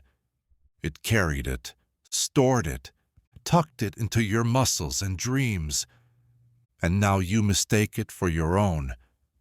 But not all pain originates within you. Some is transcribed, copied like a script you never auditioned for. You watched someone crumble and learned what not to be. You watched someone endure and called it strength. You watched someone pretend and took notes. You became fluent in emotions that were never yours to speak. And now you feel things you cannot name. You're not depressed, not exactly, not anxious, not quite, just low, just off, like grief with no body to bury. That's inherited sadness. It doesn't need an event. It only needs a carrier. Sometimes that carrier is your lineage. Sometimes it's your environment. Sometimes it's love. Because love makes us porous. We absorb the wounds of those we try to save. We take on pain as a proof of empathy. We hold others in our arms and let their sorrow seep into our skin. You think you're helping. You think, if I feel it too, maybe they won't have to feel it alone. But shared sadness does not always divide. Sometimes it multiplies. And years later, when the person is gone or changed or healed, you're still carrying it. Their sadness, their shame, their fear. It sits in your emotional bloodstream like background noise you forgot how to turn off. And because you can't trace it, you assume it must be you. You build a narrative around it. I'm too sensitive. I've always been this way. I was born broken. But no, you were born open. And openness is both a gift and a curse when the world around you is leaking pain. So what do you do with sadness that doesn't belong to you? First, you recognize it, not by identifying its origin. You may never find that, but by listening to it differently. Instead of asking, "What's wrong with me?" you ask, "Who did this sadness come from? What am I holding that was never mine?" It might be your mother's silence, your father's guilt, a friend's despair you never learned to set down, the collective hum of a world on fire. It doesn't matter if you get the answer right. The act of questioning is enough to break the spell, because the moment you notice it, you shift from being the sadness to witnessing it, and witnessing creates distance, not to abandon it, but to hold it rightly, to say, "This is here, but it is not me. This is valid, but it is not my fault." You start to feel less crazy, less broken, less responsible, because inherited emotion doesn't need fixing. It needs acknowledgement. Like a child tugging on your sleeve, it just wants to be seen. So let yourself grieve what you never experienced. Cry for losses that were not yours. Forgive yourself for sadness without story, because your nervous system doesn't require logic. It only requires presence. And presence says, yes, this is here, and no, I don't have to carry it forever. You begin to untangle, not all at once, not dramatically, but gently. The sadness becomes less sticky. The fog begins to lift. Your emotions start to return to their proper owners. You may still feel heavy, but now the weight is named, and when you name a weight, you can set it down. So tonight, when the ache comes back, and it will, don't rush to explain it. Just sit beside it. Ask where it's been. Ask who gave it to you. And listen, not to fix, to understand. Because some sadness isn't yours to solve, only to release. You are not your thoughts, but you are their consequence. And among the thousands of thoughts that drifted through your mind like migrating clouds, only a few stayed, only a few built nests. And those nests became walls, and those walls became a house you started calling you. You are not the belief that arrived first. You are not the belief that shouted loudest. You are the belief that won. The one that outlasted the others. The one that survived the edits, the contradictions, the doubts. The one that became so familiar you stopped questioning it altogether. It may have started small. I need to be careful. I always ruin things. I'm too much. I don't deserve rest. Love must be earned. It's safer to stay quiet. It was just a thought, a passing shadow. But you listened, and thoughts, when heard repeatedly, become beliefs. Beliefs, when rehearsed, become identity. And identity, unexamined, becomes a prison with invisible bars. Now here you are, living inside a self you didn't entirely build. More inherited than chosen, more conditioned than crafted. You think you are you, because the belief has woven itself into your personality. You defend it. You plan your life around it. You mistake it for intuition. You repeat it in your sleep, because the belief has won. Not in a competition of logic, not through evidence, but through repetition, through emotional survival, because that's what beliefs are. Not truths, but strategies. The winning belief is the one that worked. For the version of you that had to survive, it helped you avoid pain. It made you feel safe. It kept you small enough to be tolerated, quiet enough to be overlooked, smart enough to be respected, strong enough to be left alone. It was your armor. It got you here. But now it's too tight. Now it squeezes you when you try to grow. But because it worked once, you can't bring yourself to let it go. So you live a double life. One part of you wants to expand, wants to speak louder, rest more, ask for what you need, feel without apology. The other part, the belief that won, tightens its grip. Careful, it says, you'll be abandoned. You'll be exposed. You'll fail. It doesn't punish you. It protects you. But protection isn't always peace.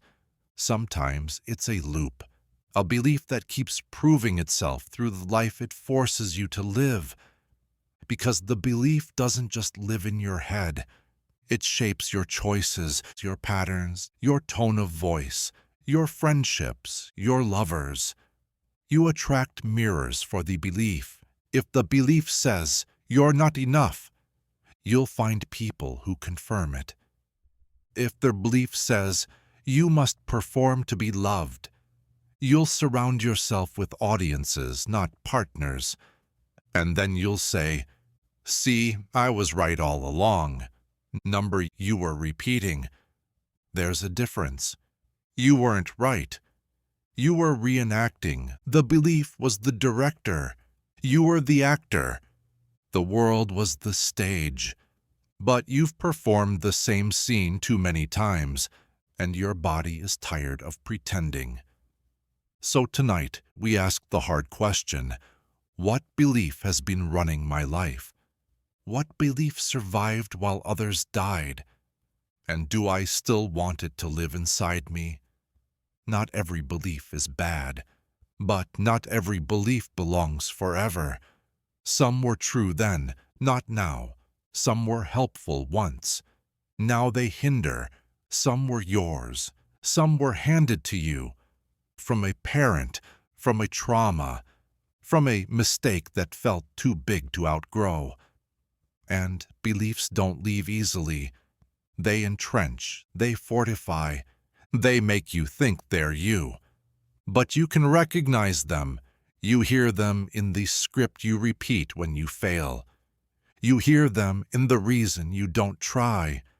You hear them when someone loves you more than you love yourself. They whisper like prophecy, but they're just echoes. So how do you dismantle the belief that won? Not with violence, not by ripping it out. You start by witnessing it. You say, I see you. I know what you were trying to do. You kept me safe. You gave me control. You gave me something to blame. But I don't need you to lead anymore. And then you listen to what the belief fears, because beliefs don't win because they're true. They win because they're afraid. Afraid that if you stop believing, you'll fall apart. Be hurt again. Be seen too fully. Be too free. And freedom, when you've lived inside survival, feels dangerous. But you're not in danger anymore. Not like you were. The world hasn't gotten safer. You have gotten stronger. Strong enough to carry a new belief. One that isn't laced with panic. One that doesn't flinch when you rest. Maybe it starts small. I don't have to earn love. It's safe to be wrong. My value isn't in my usefulness. I can be soft and still be strong. It won't win right away. It'll be a whisper. It'll tremble, but you practice it. Not because it's perfect, because it feels like a key, not a cage. And slowly, you give it room. You stop feeding the old belief. You stop building your identity around it. And one day, the belief that once ran your life shows up like a stranger. You hear it, you feel it, but you don't obey. You nod, and you walk past. Because you're not the belief that won anymore. You're the one who changed the rules of the game. You're the one who chose again. Some lies are told to deceive. Others are told to survive. This is not the story of betrayal. It is the story of necessity. Because sometimes, truth is too sharp, too early, too heavy to hold. So the mind makes a softer version, a gentler lens, a story with rounded corners and warm light. It's not because you're dishonest. It's because you were fragile. And fragility is not weakness. It's sacred. The lie you told yourself wasn't designed to manipulate. It was designed to protect. You whispered, "They love me. I deserved it. It was just a bad day. They meant well. I'm fine." You stitched these sentences together like a blanket, and you wrapped your nervous system inside them. Because the truth, the unfiltered, unsoftened truth, would have cracked you open. So you lied, and it worked. The lie helped you keep moving. It helped you stay connected. It helped you believe in something. Even if that something wasn't real. But time passed, and you grew, and the lie stayed. It didn't grow with you. It calcified, became part of your identity, became a belief, became a compass, and now you don't know where it ends and you begin. The lie says, "Don't speak, it's not worth it. Forgive them, that's what good people do. Let it go, it wasn't that bad. You're overreacting, you're not the victim." And sometimes you agree, because it still feels safer than the truth. The truth might mean reckoning. The truth might mean distance. The truth might mean grieving someone who is still alive. The truth might mean forgiving yourself for what you allowed while trying to survive. So you don't pull the thread. Not yet. You just sit with it, knowing something is off, but not knowing where the root lives. Here's the truth about that lie. It saved you, but it also limited you, because it didn't leave room for growth, only for endurance. And now you don't need to endure. You need to emerge. But emergence requires clarity, and clarity demands courage, because once you see the lie, you cannot unsee it. Once you name it, you begin to feel everything it protected you from. And that's terrifying, because the pain is real, even if the event was long ago, even if everyone else has moved on, even if you were told, "That's just how things were."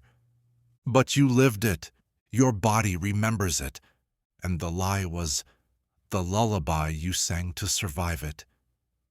So tonight we ask softly, what lie did I need to be true in order to keep going? What version of the story did I invent so I wouldn't collapse? Who did I protect by blaming myself? This is not about blame. This is about release, because until you name the lie, you are still serving it. You are still filtering your emotions through it, still contorting your choices to avoid confronting what it hides. But once you see it, you can do something extraordinary. You can thank it. You can say, "I see you. You saved me. You gave me time. You gave me shelter. But I don't need you anymore." That's the gift of healing, not the absence of pain. The arrival of choice. You get to choose a new truth, not a perfect one, not a safe one, but one that includes all of you.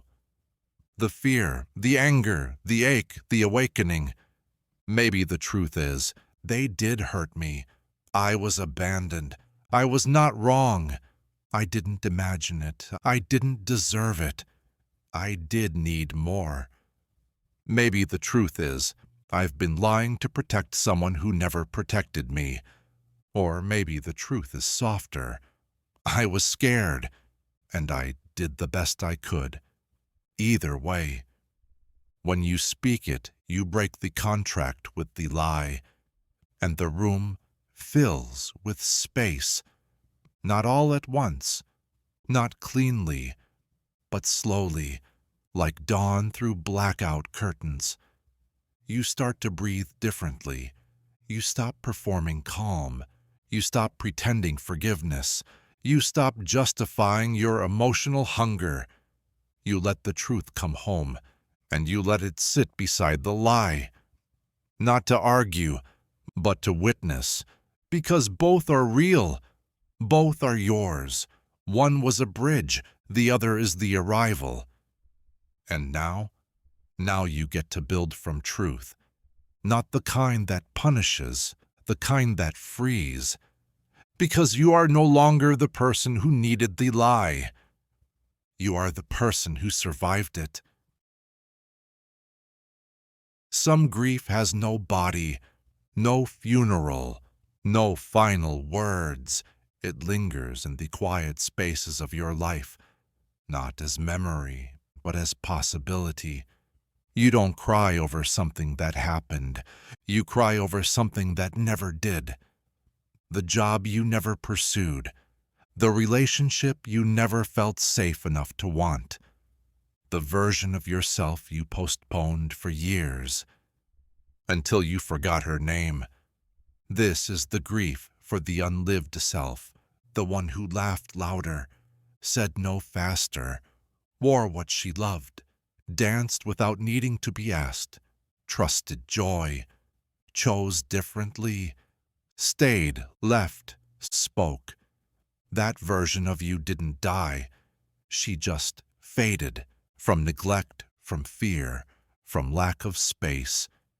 You prioritized what felt necessary: stability, approval, adaptation, and you told yourself, there's time later. Later became a job, a role, a routine, a month of numbed weekends, a decade of emotional bookkeeping. And now the unlived self knocks, not with blame, with longing. She appears in dreams, in half-written messages, in the pause before you answer, where something almost rises. But you choke it back. She lives in your envy, your scrolling, your attraction to people who mirror the courage you buried. She is not angry, she is waiting. And the grief, the ache you feel when life feels hollow or small or scripted, that's her shadow. That's your body remembering who you were supposed to be before survival rewrote the script. This is the grief we rarely name, because it is not sanctioned. There is no ritual for mourning the life you didn't get to live. People say, be grateful. Look at all you have. You made your choices. But gratitude and grief are not enemies. You can hold both. You can love the life you built and still ache for the one you left behind. That ache is not indulgence, it's honesty. Because the truth is, you made sacrifices. Not all of them were conscious. Not all of them were kind. Some were coerced by circumstance, some by family, some by trauma, some by love. But now, you feel the shape of what was lost, even if you never held it, even if it was just a whisper. And that grief, it's not weakness, it's awareness. It means the veil is thinning. It means you're starting to remember the self who lived underneath the masks. And now you must ask, what part of me did I bury to belong? Who did I silence to survive? What dreams did I defer because I didn't think I deserved them? And deeper, can I mourn without shame? Can I weep for the unlived without betraying the life I chose? Yes, you can, because grief is not just about endings, it's about recognition. It says, I see you, I feel you, I miss what we never had. And in that moment, the unlived self stops being a ghost. She becomes real, not as regret, but as possibility, because she never left. She just waited for permission. And mourning her is not the same as giving up. It is the first step in calling her back. Not to replace you, to rejoin you, to walk beside the version of you who did survive, who did adapt, who made the choices that made this life possible. They are not at war. They are fragments of the same soul. And now, you have the chance to integrate, to say, I'm ready to remember. I'm ready to rebuild. Not from scratch, but from reunion. This is not a second chance. It's a true one. And no, it won't look like the fantasy. It won't be a flawless performance of all the things you used to want, because you're different now. And she is too. She's grown in the shadows. She's more honest, less desperate to impress, wiser, wilder, and she doesn't need everything. Just room to speak, to guide, to influence what comes next.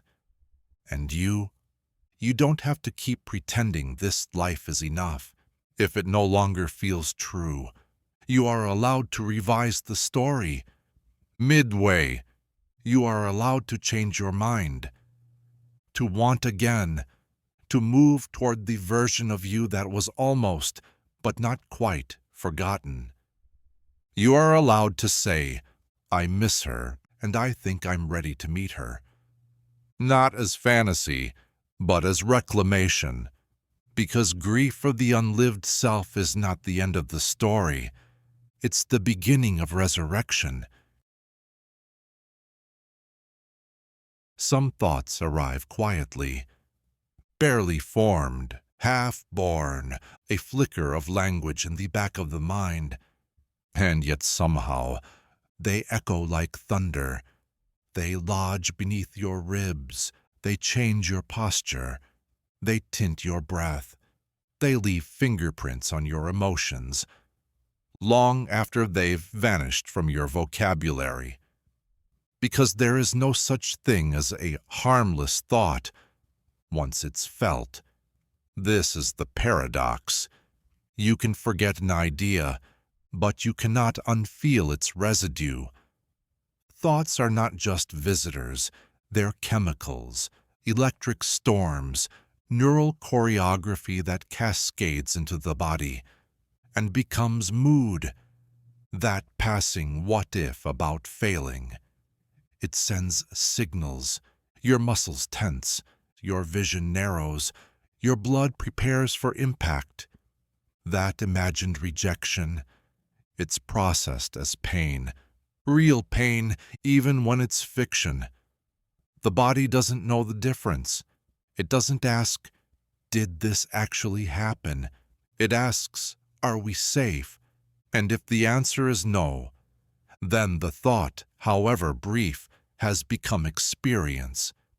This is why you spiral, why one small fear blooms into an entire emotional state, because the thought passed, but the feeling stayed. And feelings don't obey reason. You can't logic them away. You can't erase them with spreadsheets or self-talk or performative calm. You have to feel them through. And that's what scares us, because to feel something fully means giving up control, means facing discomfort without anesthesia, means trusting that the wave will pass if you don't try to stop it mid-surge. But we don't trust that. So we interrupt, we rationalize, we say, this is silly, I'm overreacting. But your nervous system isn't silly. It's responding to the reality you just installed with your thought. And once installed, it runs. So what do? With a thought that you can't unfeel, you don't fight it. You frame it. You name it. Hold it. Trace its outline. You ask, what story did this thought bring with it? What memory did it activate? What feeling is it echoing from the past? Because thoughts rarely appear in isolation. They ride the currents of old emotion. They ride trauma, loneliness, imprints. And when they arrive, you feel the whole history, even if the content seems new. This is why a single sentence can ruin your day, not because it's true, but because it touched a bruise that never healed. The thought isn't the wound, it's the pressure point. And the only way out is through the sensation. So pause, feel what it stirred, not with judgment, with curiosity. Let the fear arise, let the sorrow speak, let the shame pulse through without trying to exile it. Because the moment you allow the feeling, you stop feeding the story. Thoughts feed on resistance. but feelings fade when witnessed fully. That's the work, not suppression, not control, but companionship. You sit with the thought, not as victim, but as host. You say, "You arrived. You impacted me, but you are not me. You are a visitor, not the architect." And slowly, the thought loses its grip. The feeling begins to shift. Not because you fixed it, but because you didn't resist it. You let it breathe. You let it move. And in that movement, you return to yourself. Because the self is not the emotion. It is the one who watches, the one who listens, the one who chooses again. And that choice is your freedom. Not from feeling, but from becoming every feeling you have. So when the next thought comes, and it will, pause. Let it land. Ask what it brings, not just in meaning, but in sensation. What happens to your shoulders, your chest, your breath? Let the body speak. Let the mind rest. And remind yourself, you are not here to unfeel your life. You are here to move with it. You are here to feel it fully. Then let it flow. Who are you? Not the name, not the resume, not the favorite color or zodiac sign or Myers-Briggs result.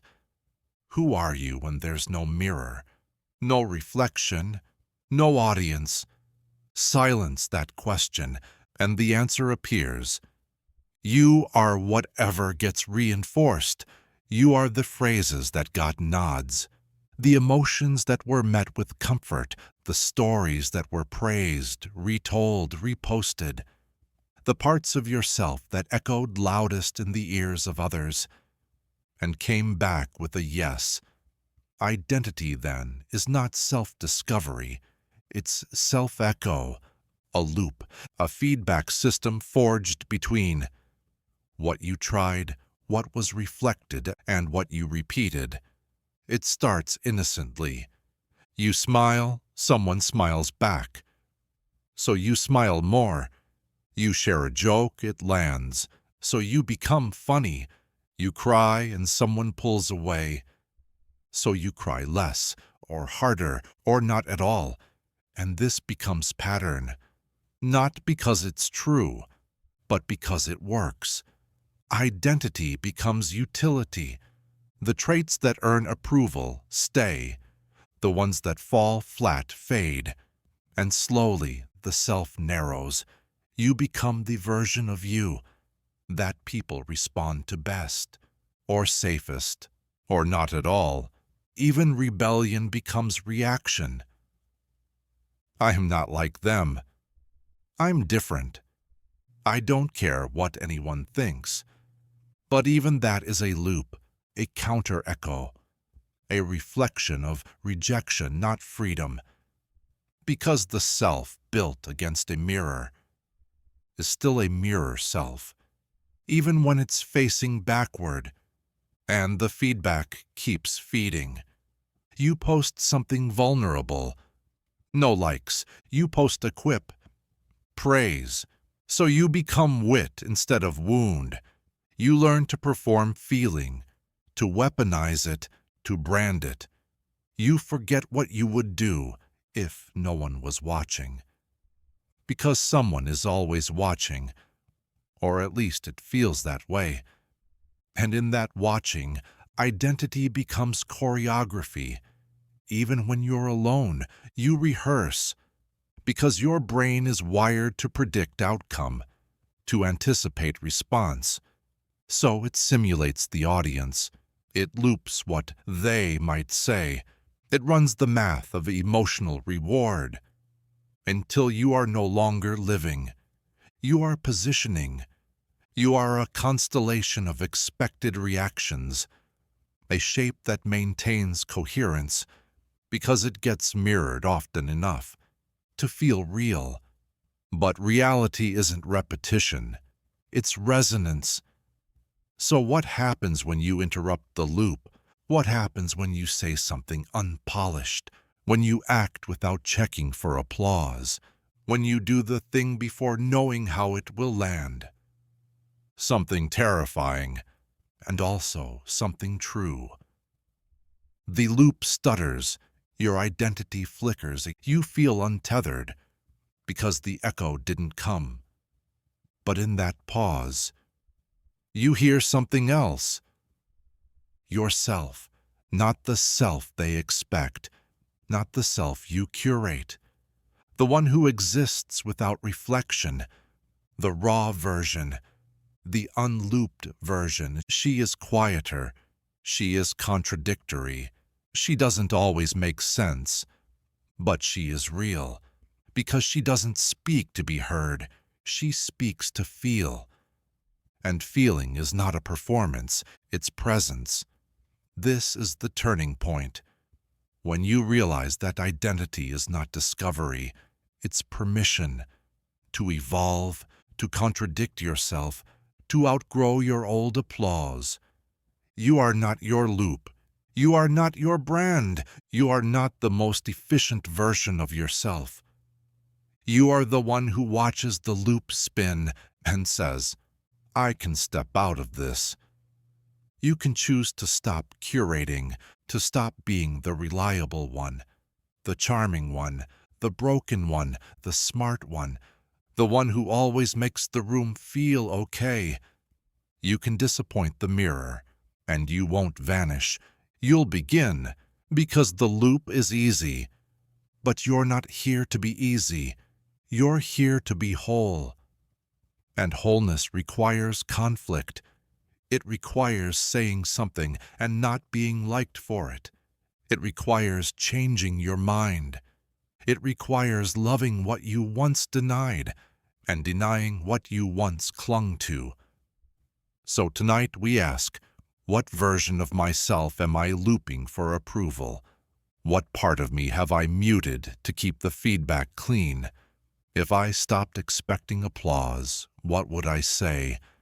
And deeper still, what does it feel like to be me without reflection? That feeling, awkward, uncertain, silent, is not emptiness.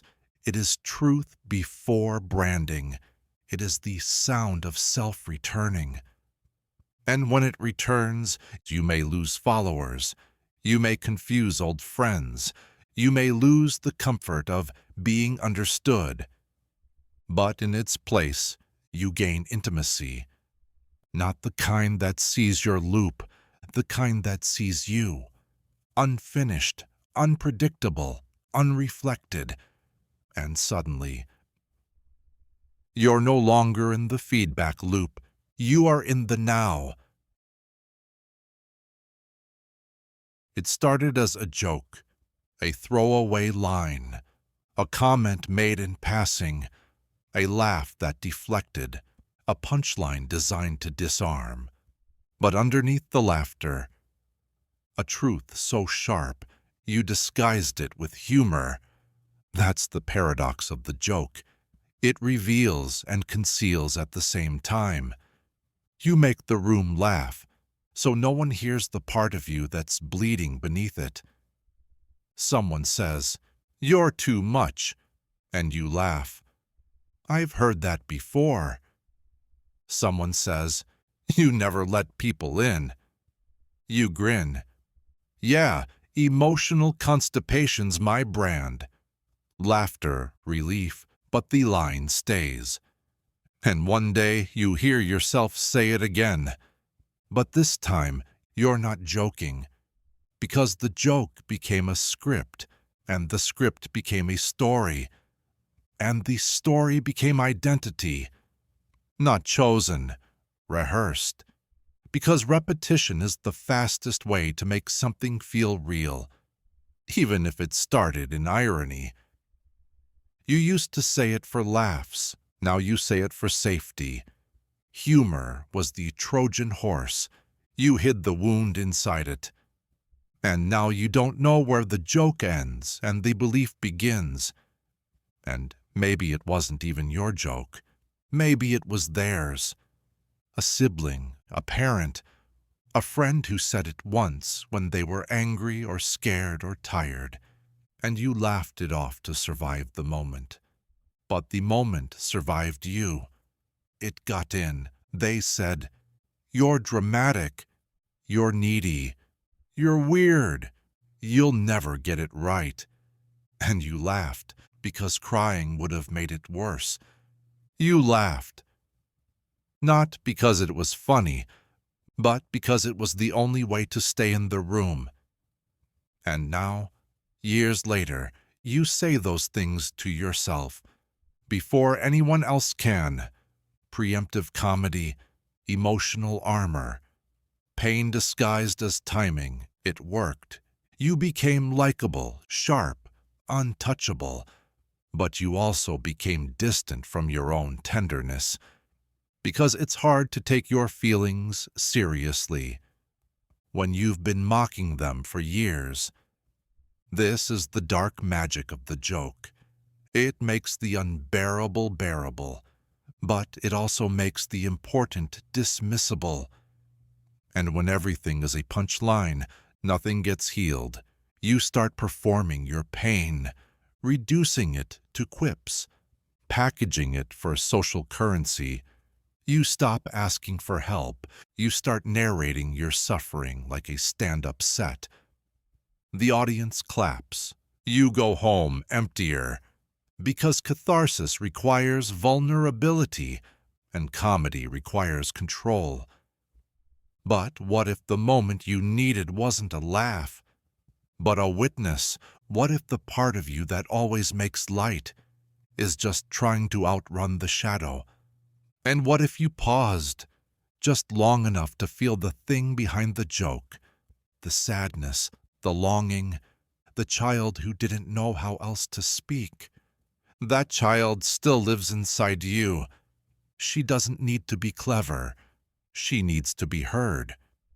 So tonight, ask yourself, what jokes do I keep making about myself? What do they protect me from? When did I first start saying this? Who laughed and who didn't? And deeper, what truth is hiding beneath the punchline? Maybe the truth is, I'm scared. I feel unseen. I don't know how to ask for closeness. I still carry what they said about me. I've been turning my pain into performance, so I wouldn't have to explain it. Maybe you cry when you say it. That's good. It means you stopped rehearsing. It means you dropped the script. Because healing is not about rejecting the joke. It's about reclaiming what it was hiding. It's about remembering that your feelings are not entertainment, that your insecurities are not communal property, that your deepest wounds are not material. They are messages. They are signals that you are ready to be taken seriously. And you don't have to stop being funny. You just have to stop using laughter as a shield against your own becoming. The real you is still under the performance, still soft, still unedited, still whole, waiting not for a punchline, for a pause. You try to explain the feeling, but you run out of sentences. There's no event, no betrayal, no wound with clean edges. There's just a bruise, invisible, persistent, growing in places you can't quite locate. People ask, what happened? You say, nothing. And it's true, nothing happened. Not in the way they expect. No breakup, no disaster, no obvious trauma. But something is off. Something stings when it shouldn't. You flinch at kindness. You mistrust silence. You feel pain without source. And it makes you question yourself. You say, maybe I'm too sensitive. Maybe I'm broken. Maybe I'm imagining this. But you're not. You're just feeling the weight of the unacknowledged. Because not all hurt comes from what's done. Some comes from what's missing. You weren't shouted at, but you were never really seen.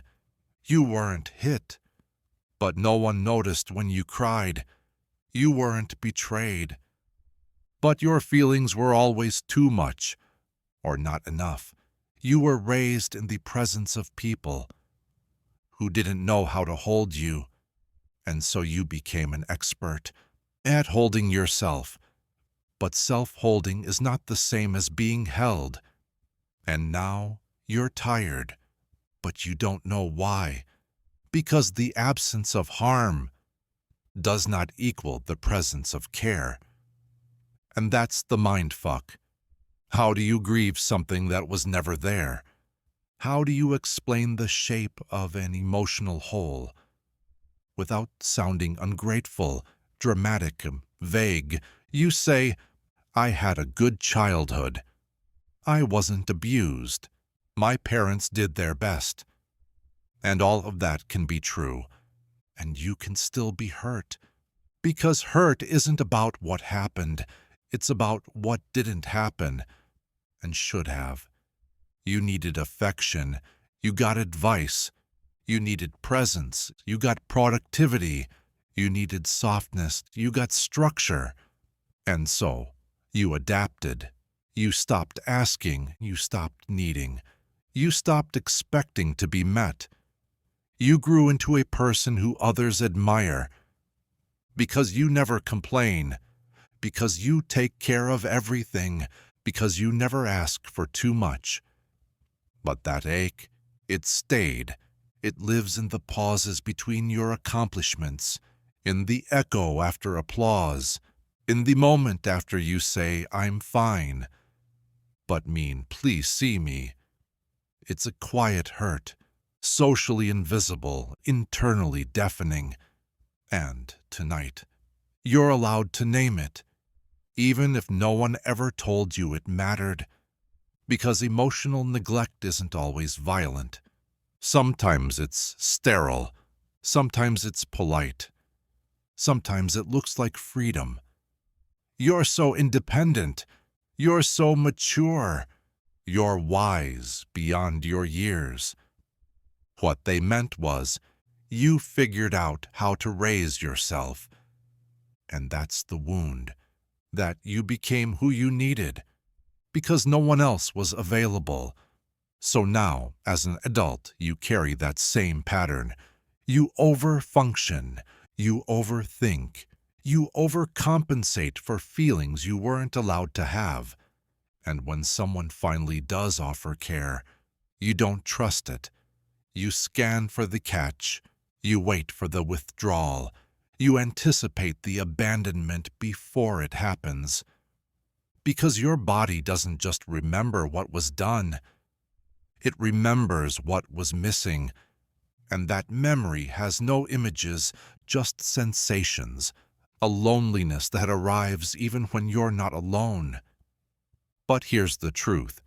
Your pain is valid, even if it came from a vacuum. You don't need a villain to name your hurt. You don't need a dramatic story to justify your healing. You just need witnessing. To say, I didn't get what I needed, and I built a life around not needing it. That sentence, that's the crack in the armor. That's where the real story begins. Because beneath your resilience, beneath your composure, is a child who still wonders, would someone have loved me if I didn't earn it first? And the answer is yes. You deserved love before you learned to impress, before you learned to disappear, before you learned to be okay with nothing happening. So now you can let the hurt speak, not to shame the past, but to reclaim the present. You are allowed to feel pain for what you never received. You are allowed to grieve absences. You are allowed to stop pretending that survival didn't leave a mark. And when that grief comes, don't push it away. It's not weakness. It's not regression. It's the return of feeling. the kind you had to mute to keep going. And now that you're here, safe enough, strong enough, you can feel it fully, not all at once, not to the edge, just enough to say, nothing happened, but something should have. You think you're looking out a window, but it's a mirror, a tinted lens, a screen already painted before the movie begins. Because the world you see, the one you walk through, react to, plan inside, isn't just out there, it's shaped by what's in here. Your mood doesn't just color perception, it is perception, the filter that wraps itself around the edges of everything. When you're calm, the world feels manageable, kind, flexible, the future breathes. But when you're anxious, every sound feels like a signal. Every pause becomes rejection. Every glance hides a threat. Nothing changed but your nervous system. And still, the world shifts. It tightens, sharpens, tilts away from safety. Because mood isn't a passenger. It drives, and it doesn't ask your permission. You walk through the same room with a different feeling, and suddenly nothing looks familiar. Your friend's silence feels like judgment. Your partner's question feels like attack. Your own reflection feels like betrayal. You don't just react, you translate. And the translation is written in the language of your emotional weather. This is the mindfuck. The world hasn't changed. You have. And now everything bends to match the shape of your insides. So how do you know what's real? How do you separate truth from mood-based illusion? You don't, at first, because mood doesn't announce itself like a fact. It seeps in like atmosphere. You breathe it in. You start interpreting the world from it. And then you believe your interpretations. You don't think, I'm sad, so things feel hard. You think, things are hard. You don't say, I'm in pain, so I'm more reactive. You say, everyone is against me. You don't say, I'm feeling disconnected. You say, no one cares. And that becomes the script. That becomes reality. Not because it's true, because it's felt. And felt truth has more power than objective evidence. You can know something isn't rational and still live inside its story, because the story matches your body's chemistry. And chemistry doesn't need logic, it needs recognition. So tonight we pause and ask, what is my mood shaping right now? What have I decided is true because of how I feel? What might look different if I felt different? Not to invalidate your emotions, but to reclaim authorship, because mood is not a liar. It's just a lens, and every lens distorts. You are not wrong for feeling it, but you are not obligated to build your worldview from it. You can say, this feels true, but it might just be mine, not the world, not forever. And in that sentence, you make space, a crack in the glass, enough to notice that the world didn't change color. You did, and if you can change again, then nothing is permanent. Not the despair, not the rage, not the fear, not the certainty that everything is collapsing. It might just be the mood, speaking in the language of certainty. But moods pass, they always do, even the most convincing ones, even the ones that feel like prophecy. And when they pass, you see the world again, unedited, not perfect, but wider, softer. You remember that your lens is not a prison, it's just a phase.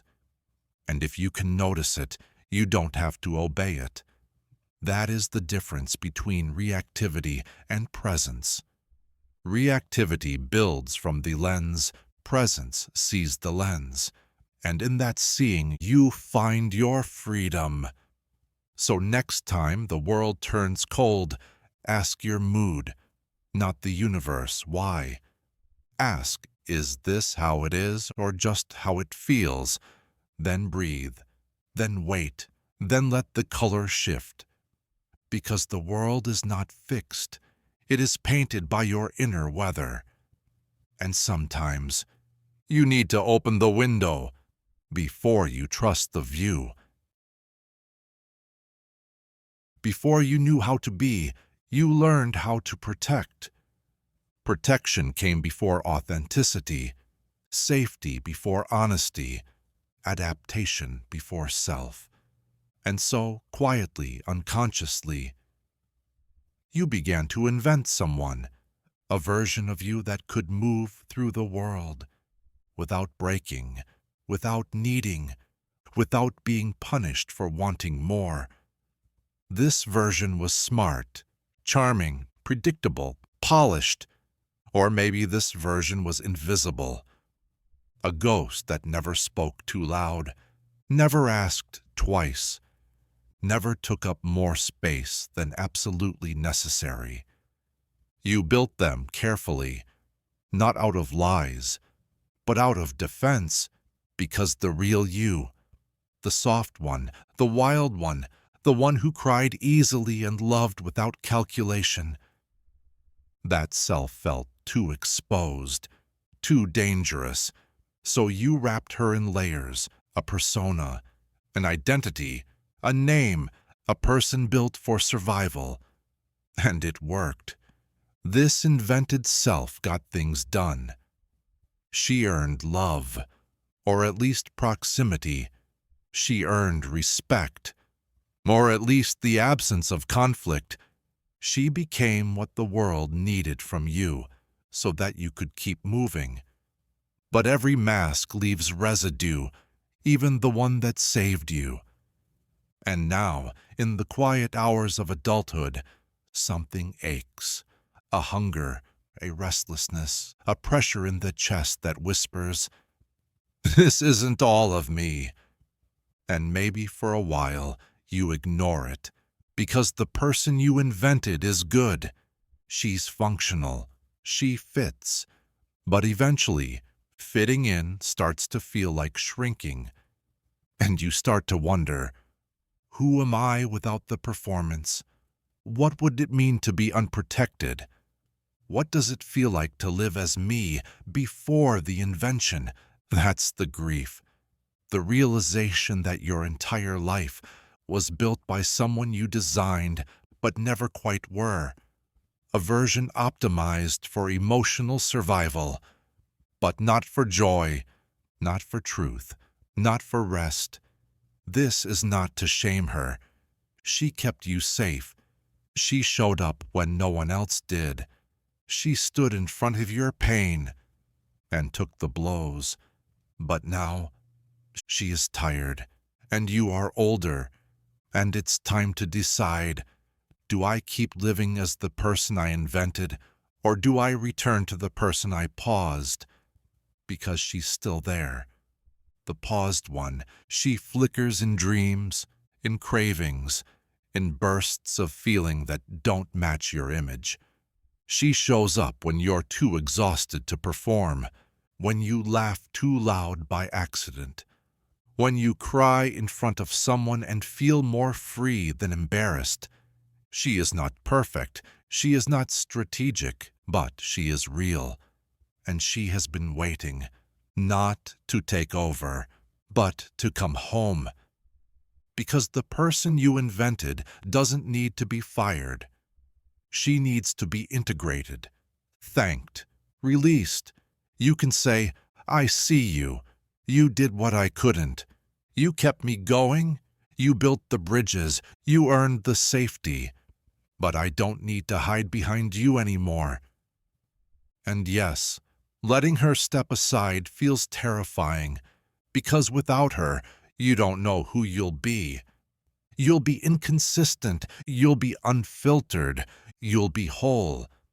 And that kind of wholeness, it doesn't always perform well in public.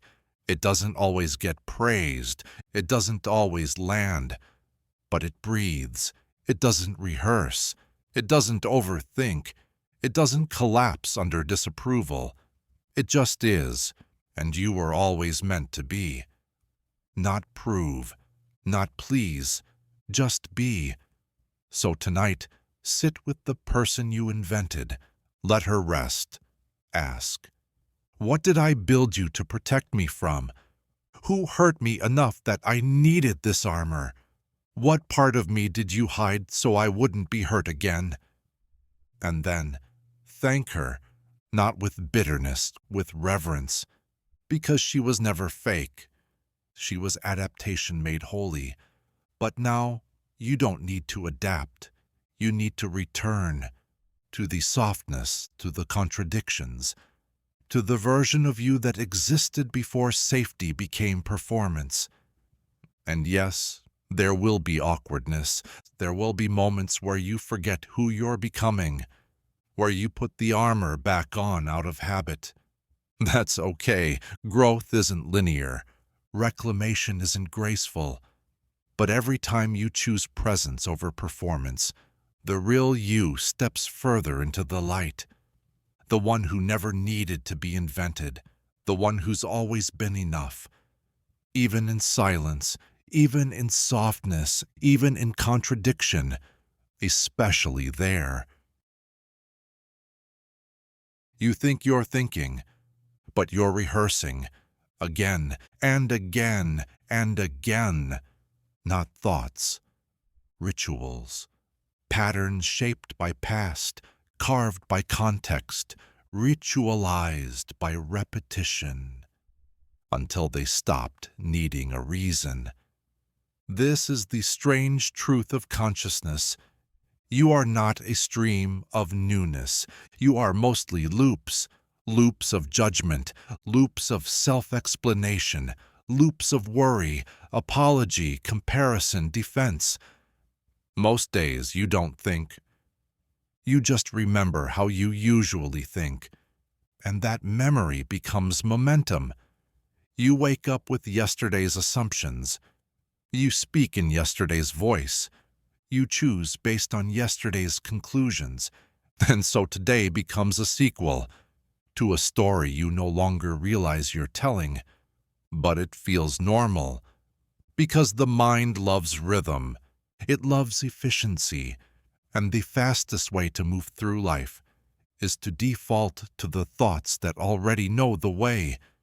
You're not broken, you're conditioned. And conditioning wears the costume of identity. You think, I'm anxious. But really, your nervous system is just fluent in vigilance. You think, I always sabotage myself. But really, you're just loyal to a script you wrote under pressure. You think, this is just who I am. But really, it's just who you've been practicing. And practice is powerful. A practiced thought becomes a belief becomes a behavior becomes personality becomes self. But what if the self is not a core, but a ritual, a choreography of thoughts performed so often? They began to feel like soul. This is not a crisis, it's a revelation. Because if the self is ritual, you can rewrite the liturgy, you can break the loop, not by force, by interrupting it. That's all a pattern needs to weaken. A moment of pause, a space between trigger and response, where you ask, is this mine? Is this necessary? Is this new? Or just familiar? You don't need to fix the thought. You need to witness it. The witnessing is the unwinding. Because when you see the ritual as ritual, you stop believing it as truth. You stop bowing to the altar of, I'm too much, I don't belong. I have to prove it. They'll leave if I'm honest. These are not prophecies, they are habits, and habits are built, which means they can be unbuilt. Thought by thought, breath by breath, pause by pause. This is what healing really is, not becoming something new, but remembering that you are not your rituals. You are the space that holds them. And in that space, you get to decide what to keep. Maybe you keep some. You keep compassion. You keep wonder. You keep the thought that says, I deserve softness. But the others, the ones that tighten your chest before anything has even gone wrong, those you can retire, not by pushing them away, but by bowing to them once and saying, I don't need this chant anymore, because that's all it was, a chant, a neural prayer to a God that no longer fits. And now you are the priest. You are the architect of new thought forms, new mantras, new synaptic choreography, not to control, but to create, to invite new rituals, rituals of presence, of slow mornings, of non-performance, of being gentle with yourself. Even when the world forgets how, you can ritualize joy. You can ritualize not knowing. You can ritualize rest.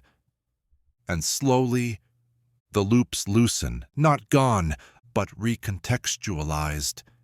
They lose their power. When you stop giving them obedience, they become background noise instead of script. And in their place, silence, not absence, but space. Enough space for something unscripted to emerge, something that doesn't sound like your mother's fear, your teacher's shame, your culture's obsession with proof, something that sounds like you, before the ritual, before the loop. So tonight, don't try to control your thoughts, just sit beside them, watch them dance their old choreography. Watch how they start the song even when no one's listening. Then whisper, I see you, and I choose something else. Even if you don't know what that is yet, the choosing is the ritual now, and this time, it's sacred. Daylight is full of forgetting. You rise with obligation in your mouth. You wear the face that makes sense. You follow the list. You answer in time. You move as expected. You let the sun write over what the dark once whispered. Because the day is ruled by performance, by function, by pace, there is no time in the day to ask what aches, to feel what pulses, to question what you've become. Day is for motion. Night is for truth. That's why it finds you. As you're trying to fall asleep, the feeling, the one you ignored, the one you mislabeled, it slips in through the cracks, between the pillow and the posture, between the breath and the heartbeat. The thing you buried all day rises like steam in the dark, because the night knows. It always has. It knows the lies you told to make it through the morning, knows the conversations you left unspoken, knows the dream that won't die, even though you keep pretending it was never yours. The night is not here to punish, it's here to reveal, to show you the part of yourself that won't perform. In the dark there are no mirrors, only memory, and memory has no interest in illusion. So the night plays back your life, not with judgment, but with unflinching honesty. It replays the moment you said, I'm fine, when you weren't. The moment you stayed silent when you wanted to scream.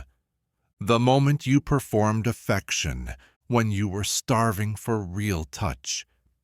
And it asks, why are you living in daylight denial when your soul is begging for the dark's truth?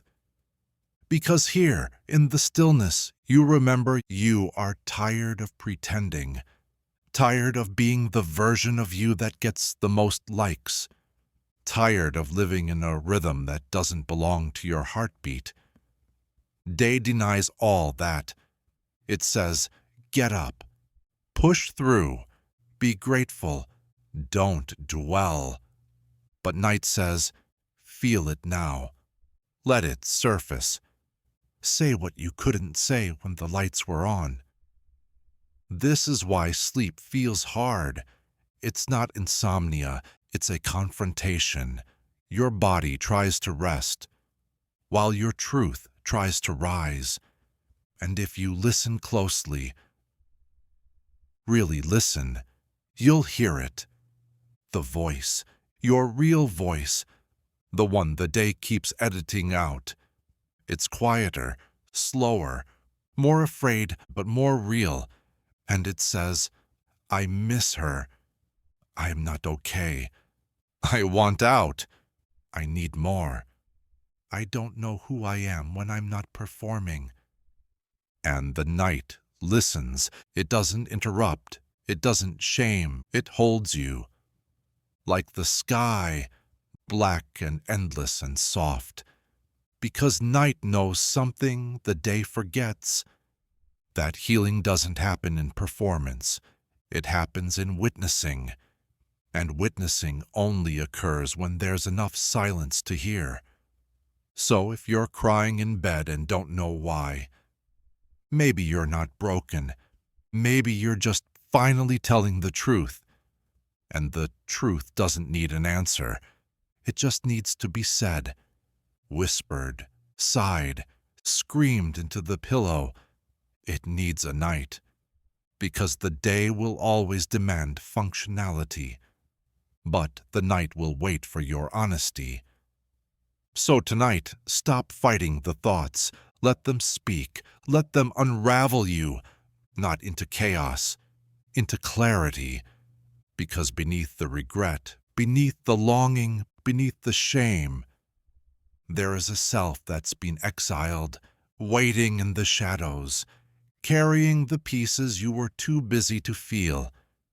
And she does not ask for perfection, only presence, only for you to finally say, I know I've left you behind, but I'm here now, and I'm listening.